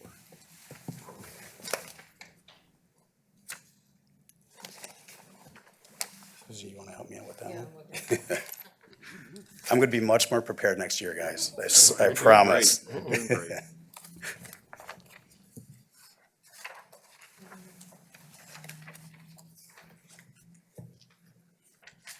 Good thing I can just delegate. You guys come up with the answer. Is that, that's the reduction after probably on base. That's probably, is that the service fees for on base and our contractual for that, and that's why we had the biggest.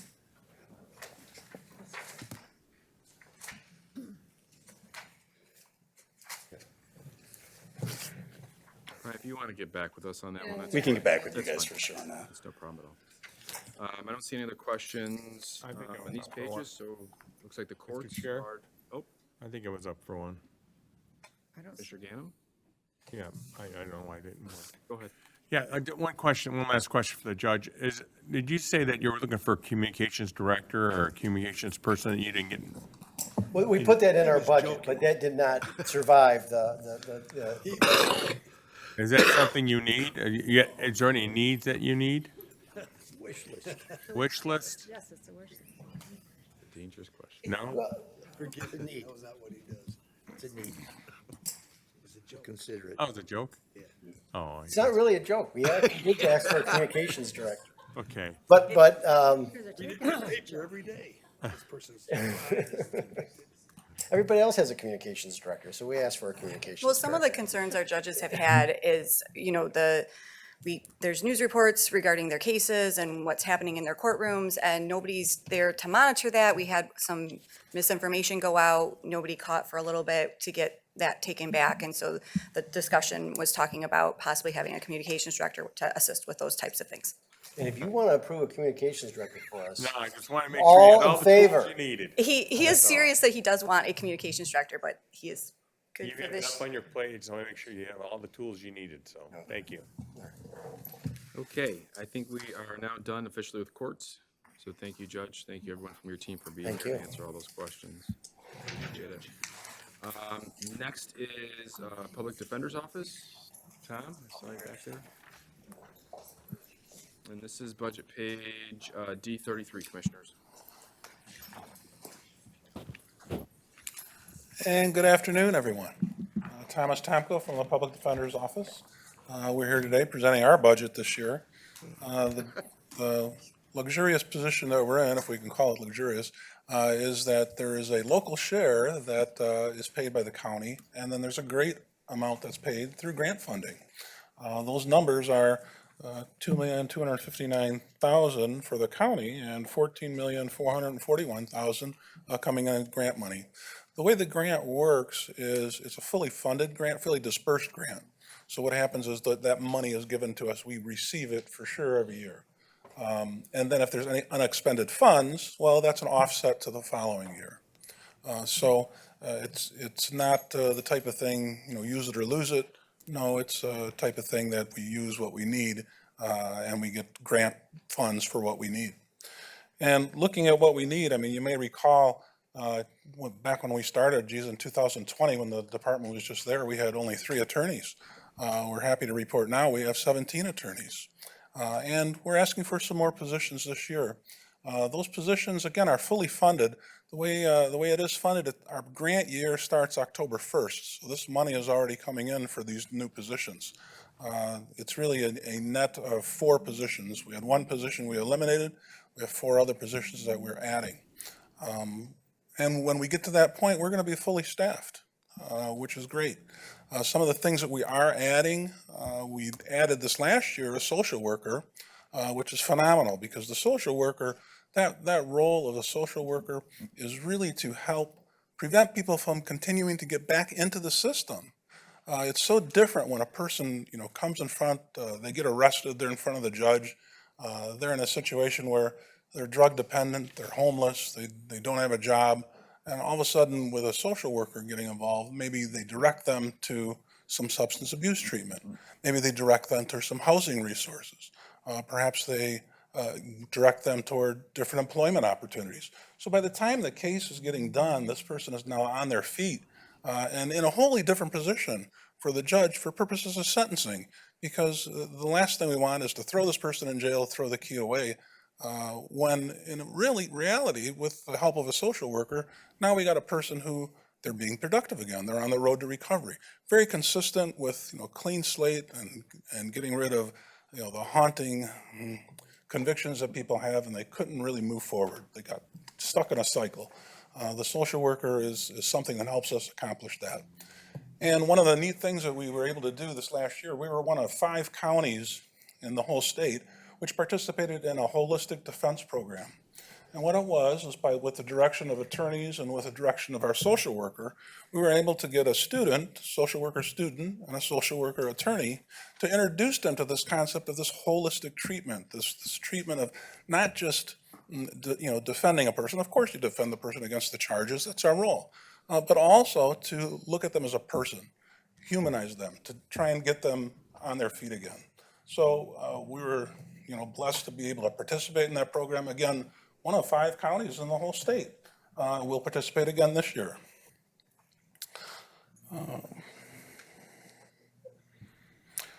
Of course, our role in the Public Defender Department is really twofold. There's an administrative role and a representation role. The administrative role, we have approximately 200 attorneys who are assigned cases outside of our office. They're not in our office, they're in independent offices. They get assigned these cases one by one. Well, someone has to assign them. We have to find out that an attorney is needed. We have to contact the person, get them signed up, put on the case, and then they perform the services. Well, they have to be monitored too. One of the new positions we have is a compliance attorney. This is to monitor the education that these attorneys that qualify to be on these lists, make sure they've completed it, make sure they're doing the right job. Also to look at the number of cases that people get assigned so that they're not overworked. If they're overworked, what can happen is a person is just churning cases out, plea after plea after plea. Well, that may not be the appropriate result. We want them to take the time, find out about the case, make sure that the right thing is being done in the case. So with a compliance attorney, that's going to help us with that administrative role of getting those people assigned, when they're done with the case, they send in their invoice. We have to review the invoice, send it to finance, make sure they get paid.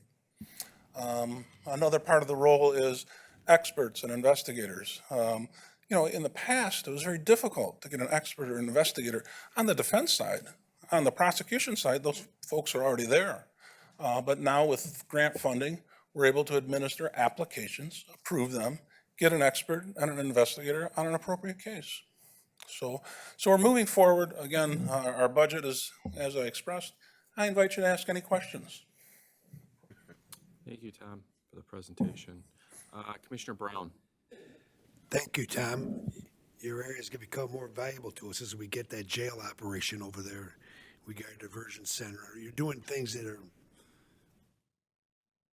going down the right road, and I appreciate what you just told us. Interesting information. Yeah, we're Where looking. are we drawing the attorneys from? These principal attorneys and staff attorneys, are we getting those out of law school, or what's the? Is there a lot of applicants for these positions you're looking to post? Are you talking about the holistic training? No, I'm talking about your petitions for 25. You've got an investigator here, staff attorney 1, principal attorney you're going to post. Yeah. Do you have a lot of applicants filling these? Is there a demand for those jobs, or are those We're- feel like so many other jobs that we have around here? We're in a fortunate position, and I think part of it is because of the culture that we've built, and part of it is just good luck. If you look at public defender offices across the state, they're having difficulties filling positions. They really are. What we've done is we've been able to have competitive salaries. So they're competitive. They're the same as the prosecutor's salaries, so to make sure it's even on both sides. But when we post positions, we are generally getting applicants, and good applicants. And we've had the luxury of looking at several good candidates and unfortunately not being able to offer positions to all of them. So we're in a good position. We found that across the board, from the most experienced attorneys down to the mid-level, down to beginning attorneys. We've been fortunate with that. In fact, we have some interviews that are going on over the next couple of weeks for some of those beginning positions. So we reach out to the law schools, we advertise to them, we go to the job fairs, and this holistic training. I mean, we have great reviews with our holistic training for our social worker and attorney, both students. Those students, they spread the word, and they're telling others that, hey, we got a program here. It's for real, and it's a great place to work. Very good. Thank you, Mr. Chair. Commissioner Kraft. Thank you, Mr. Chair. Tom, thank you. Question when it comes to the fiscal calendars aligning, because a lot of your office, if not, is it your entire office that's basically aligned with the state, and then you have us that runs the calendar year? Yes. So when it comes to those 4 positions, the 4 new positions, are you starting to look into hiring those folks now, or is that something that you can't start until January 1st unless there's an action by us to do an amendment, or how does that process work? We worked with finance and HR, and we've got approval now to post those positions. So we're in the process of posting those. I believe one of them is already posted, and the others, some steps have to be taken before we get those posted. But yeah, we're doing it because that'll help align things, because, theoretically, we could have those people, they could be working today. Right. And that's kind of my point, is if there's anything that our board has to do to help you do your job and get those people in there, I think we're willing to do that. I hate to speak for the entire board, but I would be willing to do that. So if there's something that, part of the process, if we can be part of that process, I think we could be helpful with that. I appreciate that. If there's something that you can facilitate, I'll let you know. Thank you, Tom. Thank you, Mr. Chair. Commissioner Hall. Thank you, Chair. Hi, Tom. I agree with Commissioner Kraft 100%. It's kind of interesting. I really look at a budget that in 2023 you had 11.5 clerical, and then it went down to 7. And then you're staying at 7. Am I reading this correctly? Well, Actually, cut heads? It depends on what you have to look at as what is clerical. We have office assistants, seniors. Those folks are certainly clerical. There's 6 of those. We have 2 administrative coordinators, an office manager, an administrative assistant. All of those are clerical. In addition, then we have the social worker and investigator, which I consider staff, not necessarily clerical. So the number is greater than what I'm hearing. Well, I agree with Chair Brown with our new central intake center. I hope you're, and I know you are, looking at that going forward to see what additional staffing or services that would be required by the public defenders. One last question. In 2023, supplies and services were at 4.9. 2024, they jumped to 16. 2025, they're at 10. What is supplies and services that you're able to reduce by almost 6 million? That's a great question. I haven't looked at it from that point of view. I know what goes into supplies and services, a number of things. One of the things is a new case management system that we're in the process of implementing right now. So that's one of the big things within supplies and services. I'd have to get back with you as far as the details on that.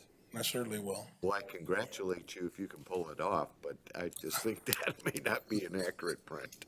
So thank you. It could, there was a reclassification with one number with the grant, the way that they classified it in supplies and not in supplies, and that might be the answer, but rather than speculate, I'll get back with you. Thank you, Tom. That's all I have, Chair. Commissioner Ganem. Yeah, he took my question. I basically saw the same thing, went from 3 to 4 to 16 to 10, so, millions. But my next question was, how much do you pay your lawyers to take a case? I mean, is it a set fee? I mean, and is it how many cases that, it reminds me of, have you ever seen Night Court? That's kind of public defender Night Court, right? They got a stack of stuff they got to do 5 at a time or 10 at a time. But how much do you pay your lawyer to take a case? Tell him, Tom, not enough. Well, it's never enough, because I know. Well, the good thing about the grant funding is it opened the door for more competitive fees for attorneys just like that. It's really a staggered rate, and it's based on the severity of the case. For a misdemeanor case, the rate is $125 per hour. For a low-level felony, it's $140 an hour. A mid-level severe felony, $150 an hour. And for a capital case, it's $200 an hour. Now, this system of hourly was just put in place last year, October 1st. And the rates were a little bit lower. They indexed them a little higher to the ones I explained just now. And that stack of cases, it's funny you should mention, because one of the standards has to do with caseloads. And by standards, I mean these are mandatory standards that came down for every funding unit in the state that takes any state money at all for indigent defense. They must meet these standards. And so one of these standards has to do with the caseload that a person has. So that big pile of cases, that Night Court cases, it doesn't seem right, because those people are just getting a fast shuffle, moving cattle along. And that's not what they want. They say, look, we want a system throughout the state that makes sense and something that serves the people. And the way they did this is they said, look, we're going to do it by pay everybody hourly, so that, number one, they're going to put the time into the case, and number two, to control the number of cases that a person can be assigned in a period of time. And the current benchmark that they made is 150 felonies is the maximum somebody could be assigned in the course of 12 months, or 400 misdemeanors, or a combination of hours based on those numbers, 1,865 hours per year. So one of the people that we're hiring is a compliance attorney who is now charged with trying to measure that and put their finger on the pulse to make sure that, there aren't people that are getting way too many cases, which could be bad results. Well, the reason I asked that question, because I know a lot of lawyers, and I know that some of them are taking cases, they take them here and there.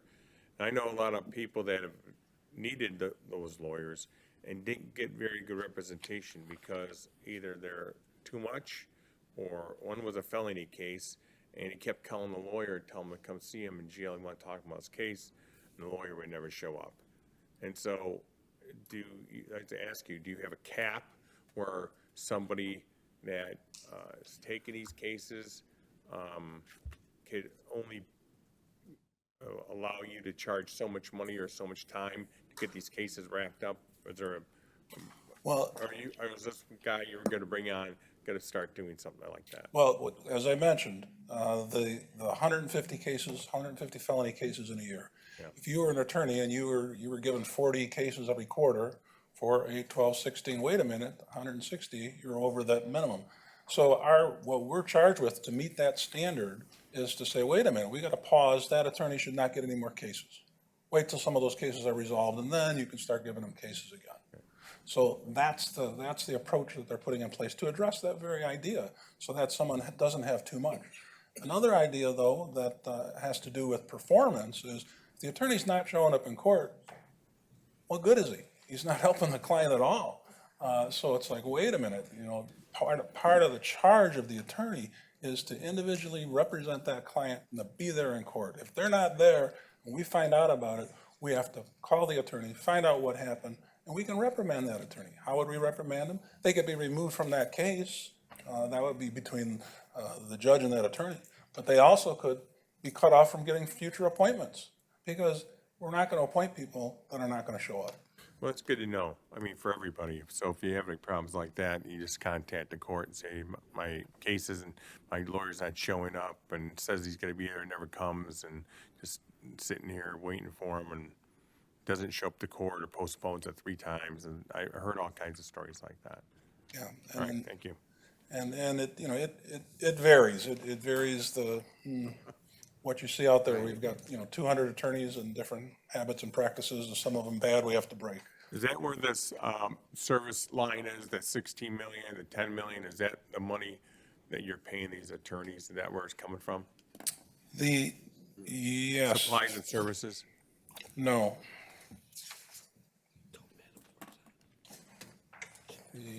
Contract, it couldn't be a contract, so you only get $7,200, Yeah. $72,000. Yeah, you're right. I'm sorry. Good That is supplies and services. That is where our attorneys are paid out of. Okay, great, thanks. And one of the things now I recall, the answer to the earlier question, why it was bigger last year, because we thought the impact of moving from an event-based system where you might get paid $50 for a court appearance, changing to an hourly-based system where you're paid $125, $140, $150 an hour in court for 2 hours, well, that goes from $50 to maybe $300. So when we asked for grant funding, we said, look, we don't want to leave the county short. We have to ask for more money. So that was why that bigger number was there last year. And that's why we reduced it, because what we found over the course of the year, we started looking quarter by quarter, we saw that, wait a minute, the hourly hit isn't as big as we thought it was. So that's why we reduced. We're still over what we're projecting, because we don't want to be caught short. But that's what that explanation is. Thank you. Do a great job. Thank you. Commissioner Lucido. How many attorneys do you retain right now? How many attorneys do you retain right now for public defender's office? Well, we have in the public defender office, we have 17. 17. Yeah. And we look, it's interesting with those 17 attorneys, just in the first 3 quarters, they took 20.6% of the cases. Okay. My other question was, I noticed that last year under repairs and maintenance, you spent 43,000, and the year before was 39. Sorry. This year you only have 6. Is that gonna be? You can come back to me. Give me a sec, Commissioner. Commissioner Van Sickle. Thank you. The extra attorneys that you hire for those numbers you quoted, those are outside attorneys? Well, the outside attorneys, we have approximately 180 to 200 outside attorneys. We have 17 inside attorneys, and the 17 inside attorneys are handling about 20% of the cases. Okay, but the numbers you quoted, the hourly rates you quoted.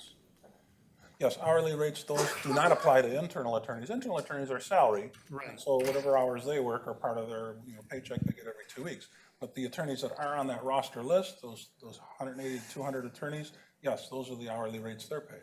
And when those attorneys do their job, they use their local staff of their office. That's all covered by their hourly fee? Correct, because buying $200 an hour, I wish I made $200.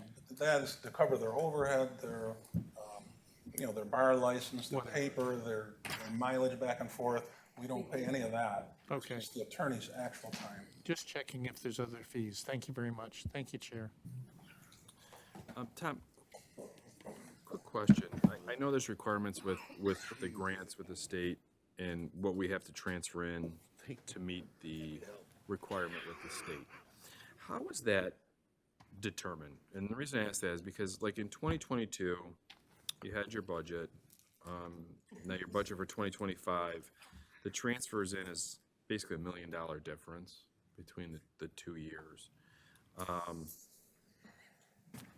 just trying to understand how that's computed and what's it based on. In the years 2016, 17, and 18, what the Michigan Indigent Defense Commission did is they surveyed each of the funding units throughout the state. Funding unit for Macomb County, for example, are all the felony cases, and Romeo and New Baltimore. Warren, for example, would have its own funding unit for misdemeanors, and so on among the different municipal courts. And so what they did is they took an average of what was actually spent on indigent defense. And so our number was around 2.1, 2.2, or something along those lines. And then what they do is they'll index that a little bit higher, an increase by 5% each year, depending on cost of living factors. And so the number that we have now, this 2,259,000, that comes from that base that they set in that average of 2016, 17, and 18. And it, started in 19 and 20, and then was indexed till we got to this point. So next year, that number will be similar. It will be indexed, might be 4 or 5% higher, but that would be considered the local share. So that's based on the revenue, I would take? No, it's based on what the actual expenses were by the funding unit for indigent defense during those 3 average time years. So they're taking 3 years. So they're not looking at last year's, because last year's we transferred more money in, even though we spent $5 million more. No, that's considered the, how should we say? They said, look, we're going to mandate you meet certain standards. You're not meeting them now, and that's the 2.2 million that you're spending. We're going to make you do more. And so whatever the cost is that you incur to do that more, to meet those standards, that's what we'll give you grant money for. So it's structured that, hey, 2.2 million, even without standards, that's what the county would normally pay. And grant money is everything in excess to that. So our budget, includes lots of things. One thing I didn't mention includes 4 corrections officers. Which is interesting. Public defense budget, why is there a correction officer? Because they facilitate meeting some of the standards, getting them to court, getting people on Zoom to do arraignments, things of that nature. So your fund balance is exactly the same number over the course of 5 years here. If you get grant fund dollars in, I assume, based on the employees that you're hiring, because employee count is your biggest expense here, that and your supplies and services. If you don't spend that money, what happens to the surplus? The surplus is an offset to the following year's grant. So in this particular year, again, fiscal year, October 1, September 30th of 2025, 14,449,000. If we spent only 10 million, that means 4,449,000. Normally, you would just have to give that back because you didn't spend it. They said, look, keep it. We're not going to do that transaction. Keep that as an offset to the following Where's that money year. in your budget? So if you just had that surplus, because, you have to have had a surplus here between last year and this year. So basically, it's showing that you have a loss of almost $1 million. Well, that 900,000, that's a little bit different. Okay. But back to our example, though, if we had unspent funds from last year, we wouldn't be fully dispersed 14 million. We might only be dispersed 10 million because 4 million we had not spent from the year before. Okay. That other revenue amount, that 900,000 that appears on there, that's there for different time periods, and the number kind of varies. It's kind of a swing number. That's the amount that's collected by the court for indigent defense, the cost of the defense from the indigent person.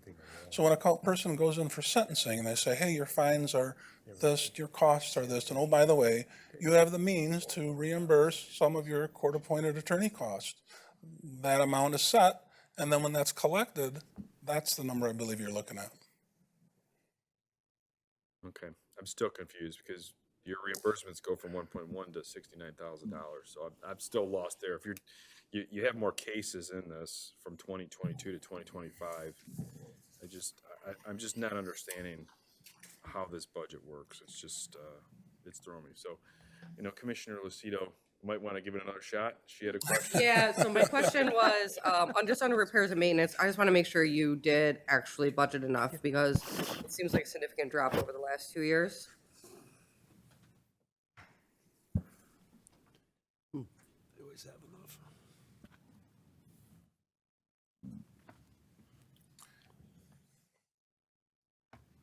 Yeah, repairs and maintenance, don't have an answer. I'd have to look into it a little bit to figure it out. Okay, that's all I had. Might have something to do with the construction, I'm not sure. I think it was. Steve might have an answer. So, I think Steve understands where I'm going with this.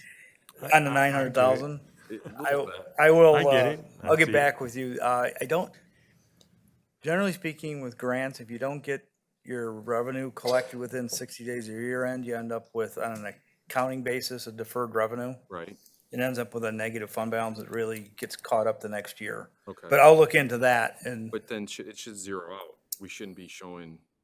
yeah, we may not have known when we put the budget together to begin with what the number was. Because technically Commissioner Kraft would be right. We should do an adjustment there to zero it out.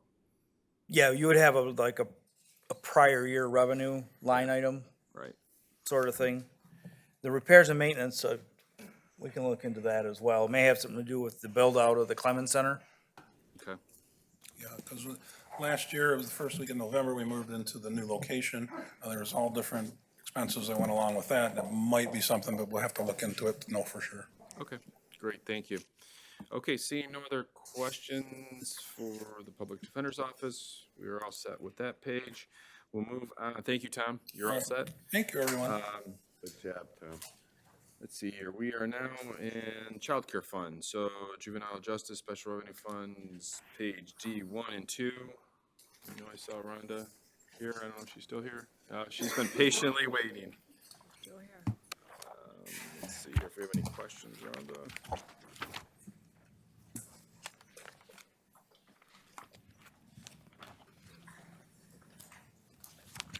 Rhonda, is there anything you have to talk about with your budget that you want? No, just, thanks for having me to speak on behalf of the Juvenile Justice Center.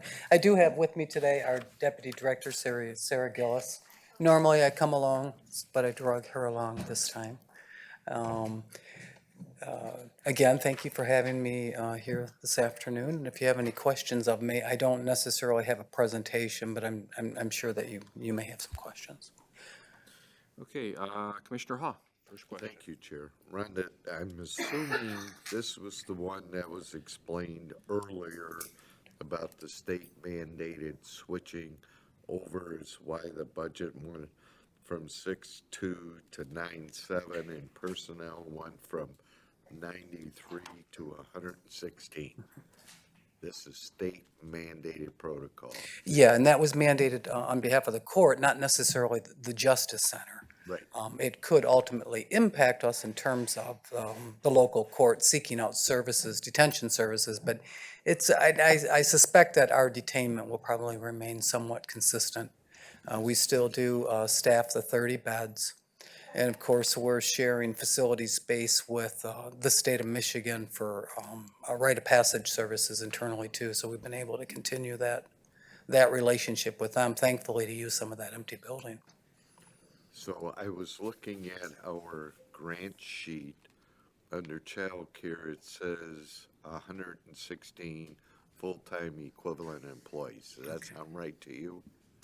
Those would not all be applicable to me. We have a portion of those positions where our court has also a portion of those positions. I believe our FTEs are 66. 66. 50 in the juvenile court.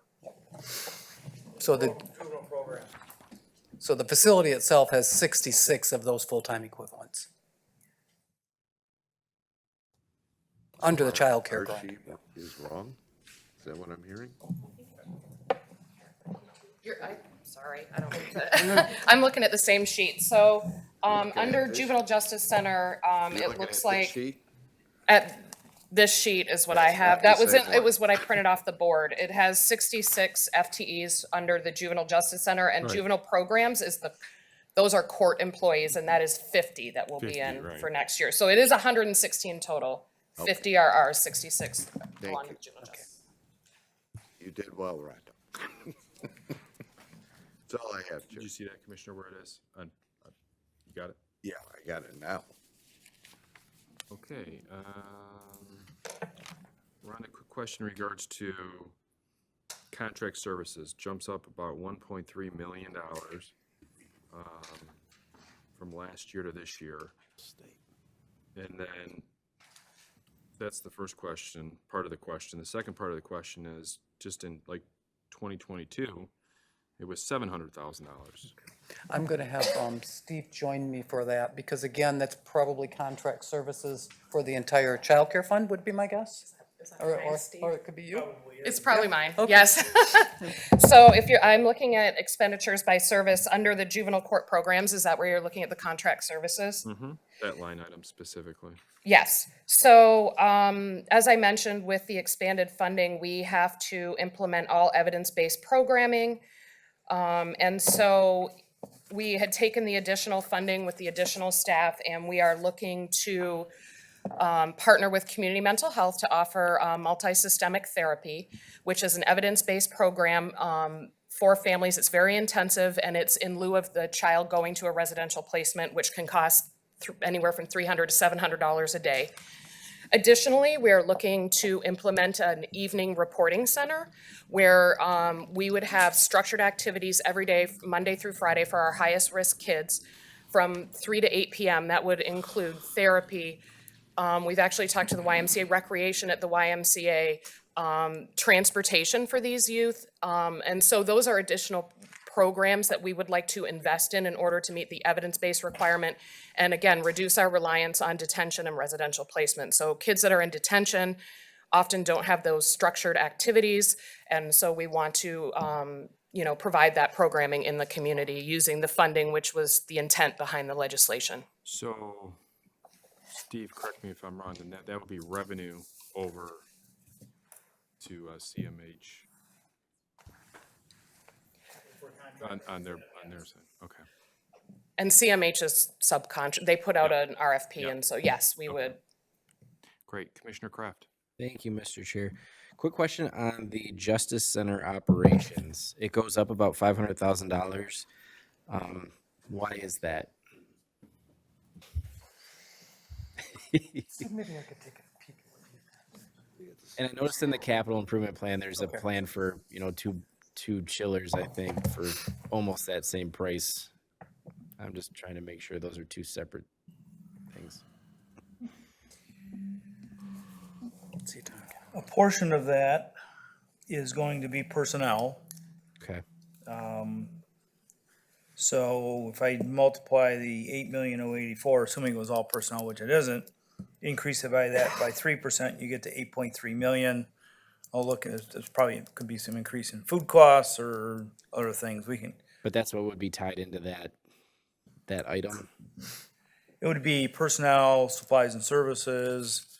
So the JJC supplies and services is mixed in the fund with the supplies and services of the juvenile court programs.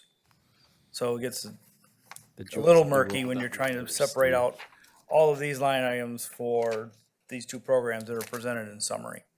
But we can get into those numbers and find out I'm what just the curious where difference that is. increase comes in because Yeah, it's most of it's personnel. Because there was, $1 million increase between 23 and 24, it looks like, and then $500,000, moving forward. I'm just kind of Right. going off of the trend to try to figure out what they could possibly Yeah, we'll be. circle back with you on that. Great. Thank you, both. Thank you, Mr. Chair. Commissioner Ganem. Yeah, just to follow up from Commissioner Sabatini, I see your revenue goes from 5 to 6 million and 90 million, now it goes to 11 million. Is that to offset, is that revenue coming in to offset the expenditures that you have for the 900,000 to the 2 million to the 3 million? Is that where we see it? Is that the offset for that, or most of it? Yes, there'd be increased revenue because we brought in 23 positions that were 100% funded through the general fund that are now 75% from the state. So that's increased revenue, and that offsets those community-based programs. And as I said, for our portion as a whole, we have like $1.5 million savings, even with the additional programming. Okay, great, thanks. Second round, Commissioner Hall. Thank you, Chair. With this new law, protocol, that being put in place here. The intent is to minimize, excuse me. Came from Sarah. The intent is to minimize detention. Is there any thoughts, either on your part or through the state, I just only read the editorial on the law, of GPS monitoring those that are not put in detention? And if there is there an increase in the budget for that anywhere? In any one of these 14 budgets we have? We do use tether, and there are various forms of tether, including GPS tether, as an alternative to detention. And so that is part of the, if you look at under the juvenile court programs, community-based services, that encompasses everything that the probation department does in the community, which includes tether. But we use it very sparingly in Macomb County compared to others. I don't know what others' tether usage is. We probably have anywhere from probably about 30 kids on tether at any given time. Oh, I could help you with that. I used to own a tether company. That's what Yeah. I'm asking. And we with the new funding requirements, we are able to use tether. It can only be used with high-risk kids, and there are certain requirements around when we use tether, but yes, we do use tether. I would like to know what those requirements are if you get a chance. Yeah, I can. Would you please? Yeah. Thank you. That's all I have, Chair. Commissioner Zinner. Thank you, Chair. I have one question. And with the previous what was the previous activity before this new policy? Law. Okay, came into being. What was the activity expectation for the kids that you had? Right. Are you talking about the statutes that went into place for the new court? legislation with Not this. the new legislation, you explained that. The previous, where could the kids go outside is all, that's what I'm asking. Could they go outside?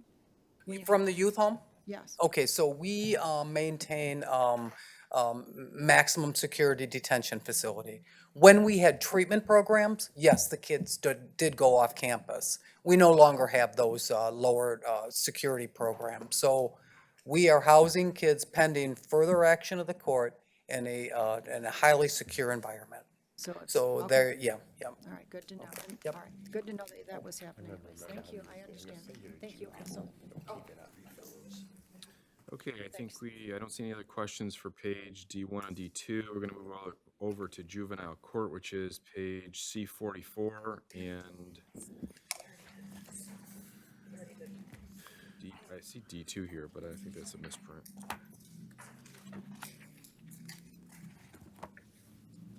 Oh, it's the employee portion of that.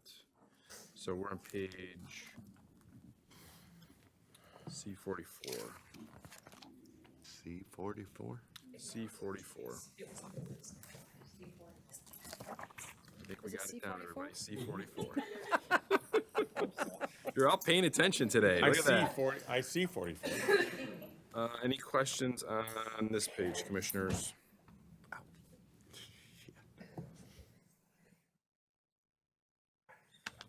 Seeing none. Martin, I think you are all set. Thank you so much. All right, next is Department of Human Services, budget page C26. And we have Tashara? Yes. Correct? Good afternoon. Thank you for being so patient. Okay, C26. Supplies and services, $59,500. That's it? That's the budget? That's the budget. Next one. Well, there's an additional budget of 1.75 million on. Okay, so I don't think we'll have any That's a small questions. cost. I don't see any questions for that. really. Ask That's any been questions. consistent. Yes. So We'd we'll like go to her. page D2. Enjoy the stay. Is that just the employee portion of this?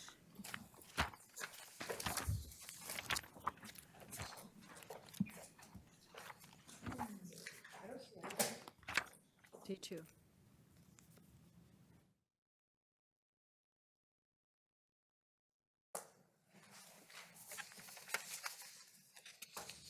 It's just to roll up. Okay, I don't see any other questions. Am I missing anything, commissioners? I don't think so. Cheryl, thank you so much. It was a We pleasure. gotta put you first on this Yeah. agenda. I'll make a note of that, Kyle. I mean, that would have been like the great start to this meeting today. Thank you. Thank you so much. Okay, next is probation. This is Circuit Court Budget, page C49. Alex, is Alex still here? Alex bolted. Yeah, he threw in the towel. Okay, C49. See if there's anything on that page that we need to follow up with him on.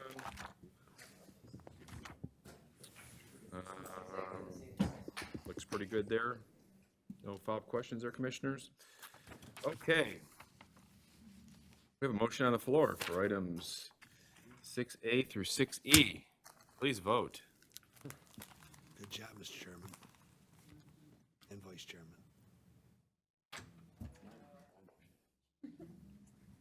Commissioner Lucido, yes. Motion passes 12-0. Okay, next is correspondence. I need a motion to receive and file. So moved. Moved by Van Sickles, supported by Nard. Any questions? Seeing none, please vote.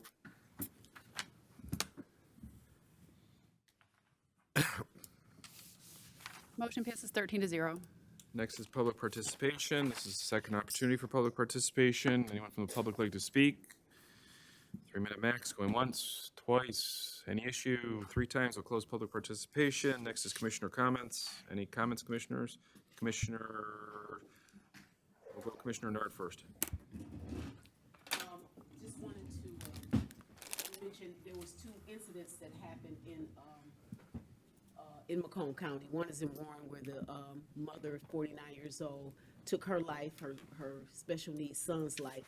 She tried to take the life of her 33-year-old, and she had reached out for help. So I just wanted, people just like Commissioner Wallace had said last week, that, to take care of ourselves and be mindful when people are crying out and saying certain things. There is a warning sign when somebody's going to do that, and nowadays people are under so much stress that you just never know. And then I just found out on Sunday that my friend was at a spiritual retreat, her and her husband, and when they got home, her son was at home. He's 20 years old, graduated at 17 years old, had a really good job. He had been calling them the whole time he was there. She never knew anything was going on. They get home, they hear loud music playing, they're moving their things in, they think everything is okay. She gets upstairs and the music is still playing over and over again, so she gets scared to go in the room. Well, once her husband went in the room, they found her son in the closet. We don't know if he shot himself in the chest or if it was accidental. She had no sign that he would even do this. This is a 20-year-old young man with everything going well for him in his life. No sign of any of that. And I just want us to be mindful of these young kids and what's going on with them, and see somebody. I mean, I'm one of those people. I see young kids and I talk to them, I'll smile, and even if I'm going through something, I still try to have a good persona when I'm meeting people. So I just want to keep those people in prayer. My friend will be burying her son this Friday, and I don't think we have any meetings, so I'll probably most likely be with her the entire day because she's still devastated. So just keep us in prayer, and just let's kind of keep our young people in mind as they go, because I don't know why this is happening, but this has been happening in other states. Even in Texas, my sister was telling me some young kids that just took their own life for whatever reason, whatever they're feeling stressed about. So let's just keep that in mind. Commissioner Hall. Joe, first, congratulations on getting us through a very lengthy agenda today. Very, very lengthy. Yes. I did want to touch again briefly on the issue of working out of home. We have no authority to tell any department head how to run their department, whether or not they should be in the office or at working out of home.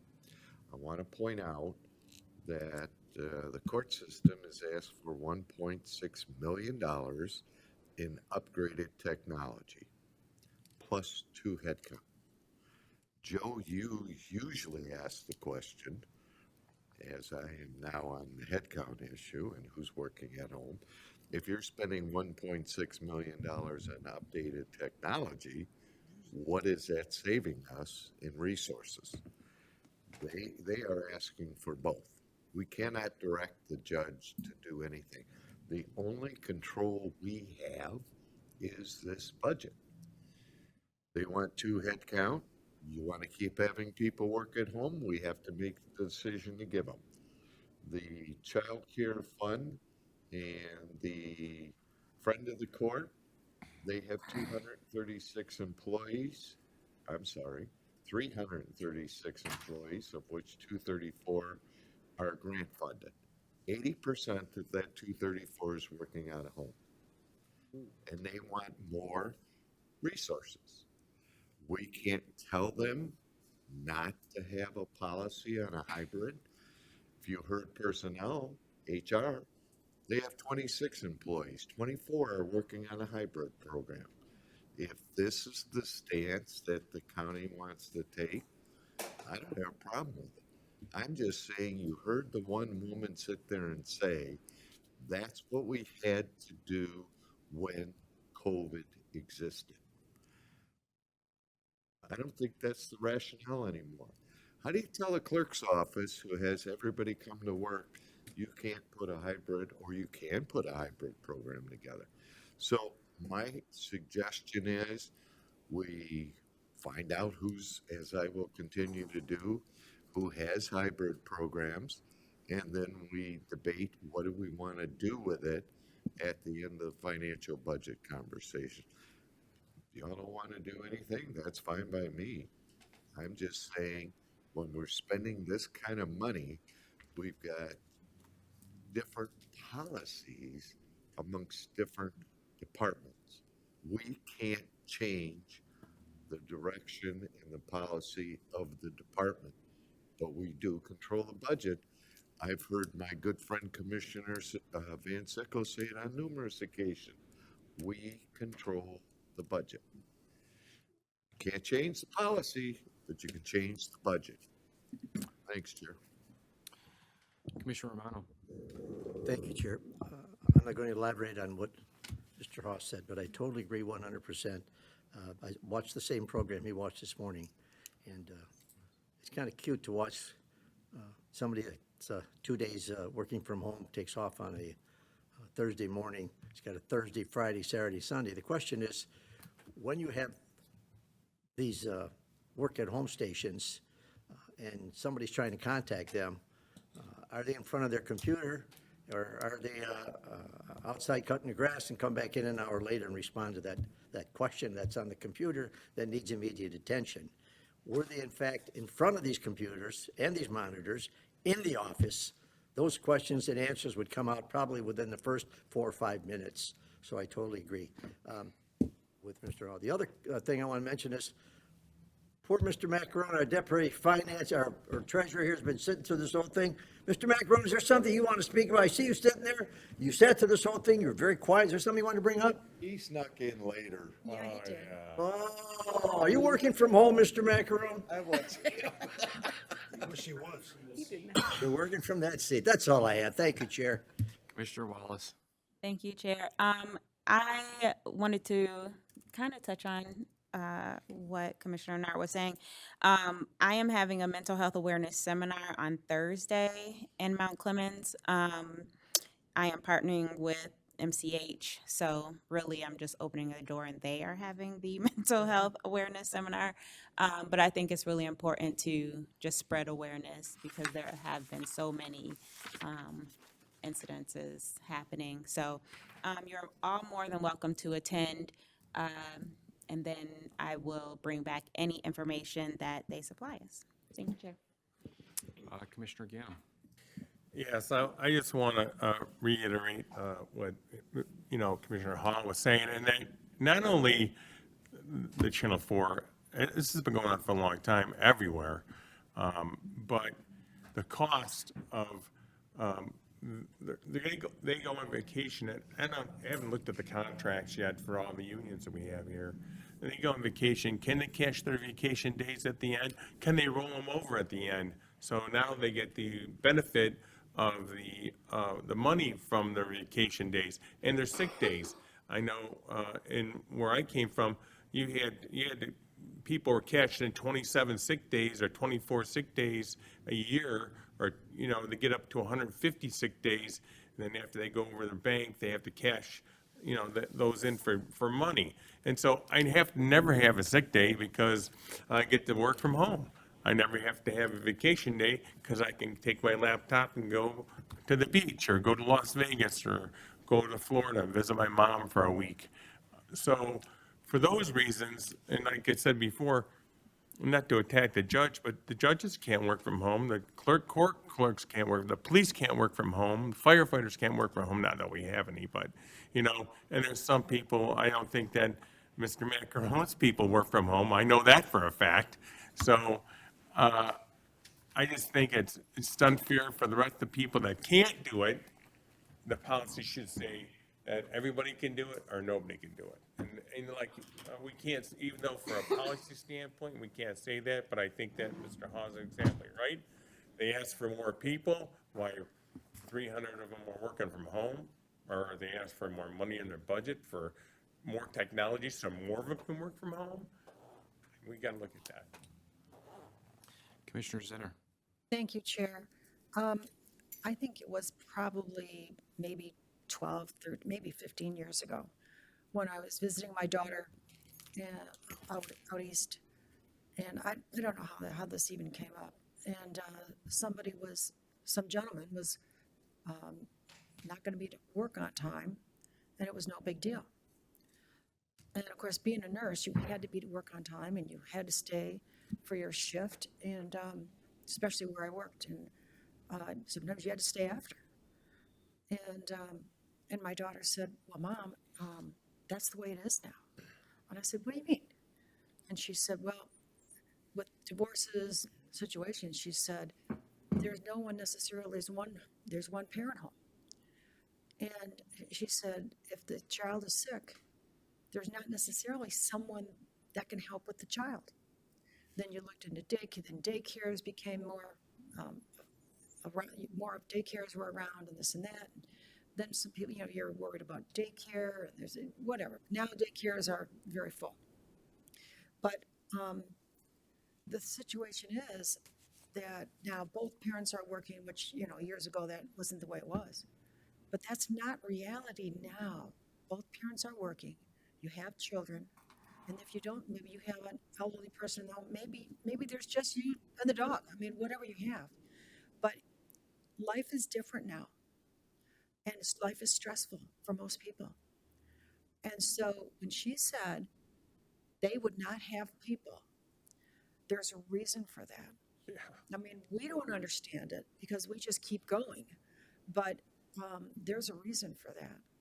And if we don't acknowledge that situation, then we're not acknowledging where people are at this time.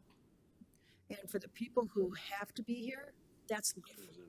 And for the people who can go home, and she said that they know if what they're doing. They see how many phone calls or however they do it, they know. And in some jobs, they go to the beach because that's the job they have. They can go. But this department, apparently, I would think they're at a higher character. And possibly because I would hope that their bosses are at a higher character point. And I mean, sometimes you read the paper, but I believe they are. I'd like to think so. Anyway, I think that we may have to adjust. It's just everybody has to adjust as we grow up. We see that. And as far as for the budget, when I remember every year now when I've looked at the judges' budgets, they're almost exact, pretty much to me. And I'm thinking, how come they're almost so exact? Every year it's the same thing. And I'm thinking, if Burnett here asked for a couple things, and I'm thinking, I didn't realize he asked for someone communications person last year, but if there's money with the situation, I mean, you guys are laughing about that and you think it's, No, I'm sorry. No, Tim laughing I don't listen to you anyway. I'm catching you out for the kiddies again. I'm But I'm getting just- I'm getting emails about the kiddies. I'm I'm sorry, I'm Barbara, I wasn't saying, laughing I'm at you. just saying, they keep, to me, I think they keep to their budgets so tight that, with the cases that they sometimes have, even a part-time person might be help. It's just a thought. I think I'm done. Thank you very much. Commissioner Van Sickle. Thank you, Chair.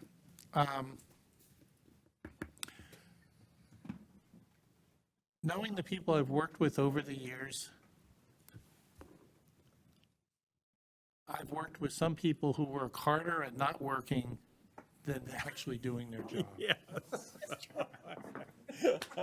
Oh, my God. I have 600 of them. So I know that if some people, I'm not saying everybody, I don't have a percentage, but I know that some people, if they're not being watched, they wander off and aren't doing what the job is. On the other hand, there are some people who working from home, I think probably work longer hours than maybe if they had 9 to 5, and everybody's walking out the door and they walked out the door with them. I think it's a very tough subject, and I don't think one size fits all. And I think having supervisors monitor their people is not a very useful methodology because the supervisors are busy doing their own job. They don't have time to babysit. If we had some kind of now, I'm not saying we should put cameras on the monitors or anything, as Commissioner Hawk cited some company doing. But I do think if there was some way that we could measure productivity, because I really believe when you cite that productivity of remote workers is what, 47% of on-campus workers. Right. I mean, we can't afford to keep doing that. I mean, our taxpayers are paying for air, for nothing. So we owe it to the taxpayers to give them a good quality service for their hard-earned tax money. So we can't just keep throwing more 40% bodies at the wall and expect things to keep operating. That's just not going to work. I would rather give our people, our constituents, more service, better service, than just average service by throwing more people at it remotely. So I don't have an answer. Yeah. Thank you for listening. I'm done. Commissioner Gannon, you have another quick comment? Yeah, I just got another quick comment, and I know Joe hates when I say it, was because I was administrator in Warren. I was in charge of over 350 people. And when COVID hit, I had to stay there. I was there. I never worked from home. I couldn't work from home. I was the public service director. I was in charge of all of someone's water main break. The water department couldn't take time off. The garbage guys couldn't take time off. The DPW guys couldn't take time off, and I couldn't take time off. But you know what? Bringing everybody back to work, like Mr. Vice Chairman Haas said, was that we brought them back to work. They wanted to work from home. We said, no, you can't work from home. You know how many people we lost? None, not a one. So when she gets up there and says they'll quit, they're not going to quit. They're going to come back to work. And so we just maybe have to play a little hardball. I don't know. It's my opinion, but I agree with you. Not one quit, so. I don't see any other comments on here. I just want to say a couple of things. I think it's good dialogue. We're having this right now. Commissioner Hall is absolutely correct. It's the budget. We can make any changes we want. I think one of the key things, though, too, is the collective bargaining agreements that we have to approve as this board, which will be coming up next year. I don't know if there's any type of language in those at all that specifies what that is negotiated. I think it's all policy based. So not for unions, Joe. Not the unions. So, I agree with many of you. The policy is the policy, and each department has a different policy. I don't agree with that. I don't think that that's fair to one department to another department. It just doesn't make sense to me. A couple of things, one of the things I always look at when we go through this process, which we're not able to right now, is I always look at our audited financial statements to look at last year's budget to see truly what was budgeted and what was actually spent. We're not able to do that right now. We're still waiting for audited financial statements, but as soon as we get that, I will certainly be going through that and have any follow-up questions for these departments. And I ask you to do the same thing, because that really, specifically says if a department's over budgeting and they're spending less, where's that surplus going? It's coming right back into the general fund. So, but some of these questions, I agree with Commissioner Hall. We'll have to set up a time. If someone's going to make that amendment and wants to start making these changes to the budget, we're going to have to get that somewhat ahead of time, so that we can have that discussion, just so that collectively we can make those decisions. So. That being said, seeing no other commissioner. Whoa. Commissioner Brown. Hey, you raise this, we have a serious structural issue here. If we don't have that audited financial statement before the budget process is over, they're hoping it's gonna be done in the middle of this month. Have you heard any reports from the finance about? I have not. I've gotten no updates. By now, and it hasn't come yet. That's a serious problem. Yes, How do we it make is. Yeah, a we lose budget our revenue with sharing. audited numbers? It is unacceptable. I mean, somebody starts asking the question, we're the fiduciaries, we are the ones responsible for this budget. Yeah. They say, well, how can you be Mr. Commissioner, how did you make a budget without having audited numbers? And what are we gonna say?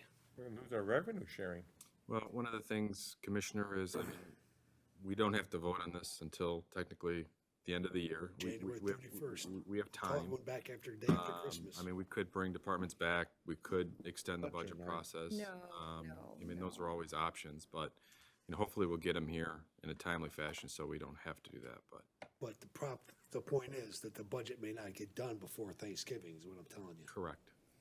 That's correct. Is it possible that, so you're saying we can't make a budget? I mean, I know it has to go to the executive, but We can guess, we can hope the numbers are right. But we can't- Commissioners, we we can don't pass a have a budget. document that shows exactly where we ended up last year right now. Typically, we do have that in front of us. Yeah. So we don't have that right now, so. And they're working hard to get it. They're trying hard to get it. I'm just saying, but we don't have it. And that's a problem. I gotta inform everybody, I'm going for surgery on November 14th. It's gonna be back surgery, and it's gonna be, I don't know how extensive it's gonna be. So is there a chance for me to remote in, or, because I'm gonna be. How hypocritical are you, Mr. Ganem? I just don't know what we're gonna do. Gonna end Commissioner comments right now, right?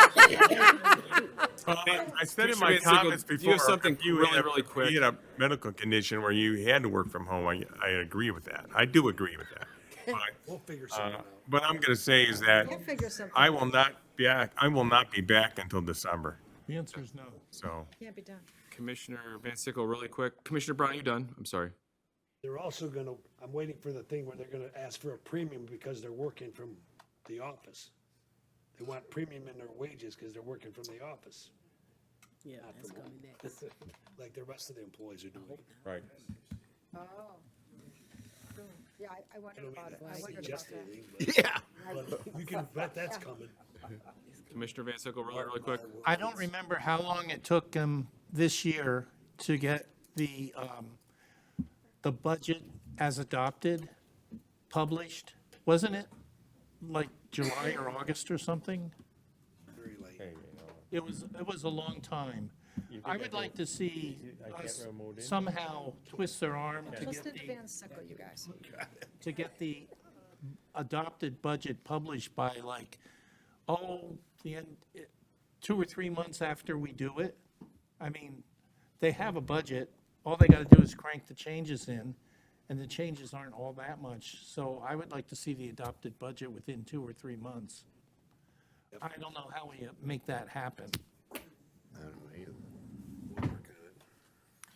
Thank you. Okay, I'm done. seeing no other commissioner comments? Wait, one last question. Oh. Are we following the protocol we did last year because there's been discussion about how do we supplement Meals on Wheels.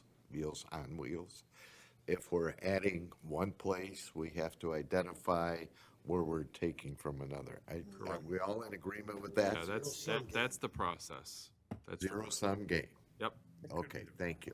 Chair, is there some way we can make, you notice that when some of the directors come up, they can't get the same pages we're on because they don't have, is there some way we can give them their individual pages Yeah, that I they can mentioned look at that we can that to refer back staff. to? We're gonna have a copy of the Budget? budget The there, whole so thing? they can look at that. Good idea. They'll Okay, have one that's there all. Thank you. Going forward. Motion to adjourn. Support.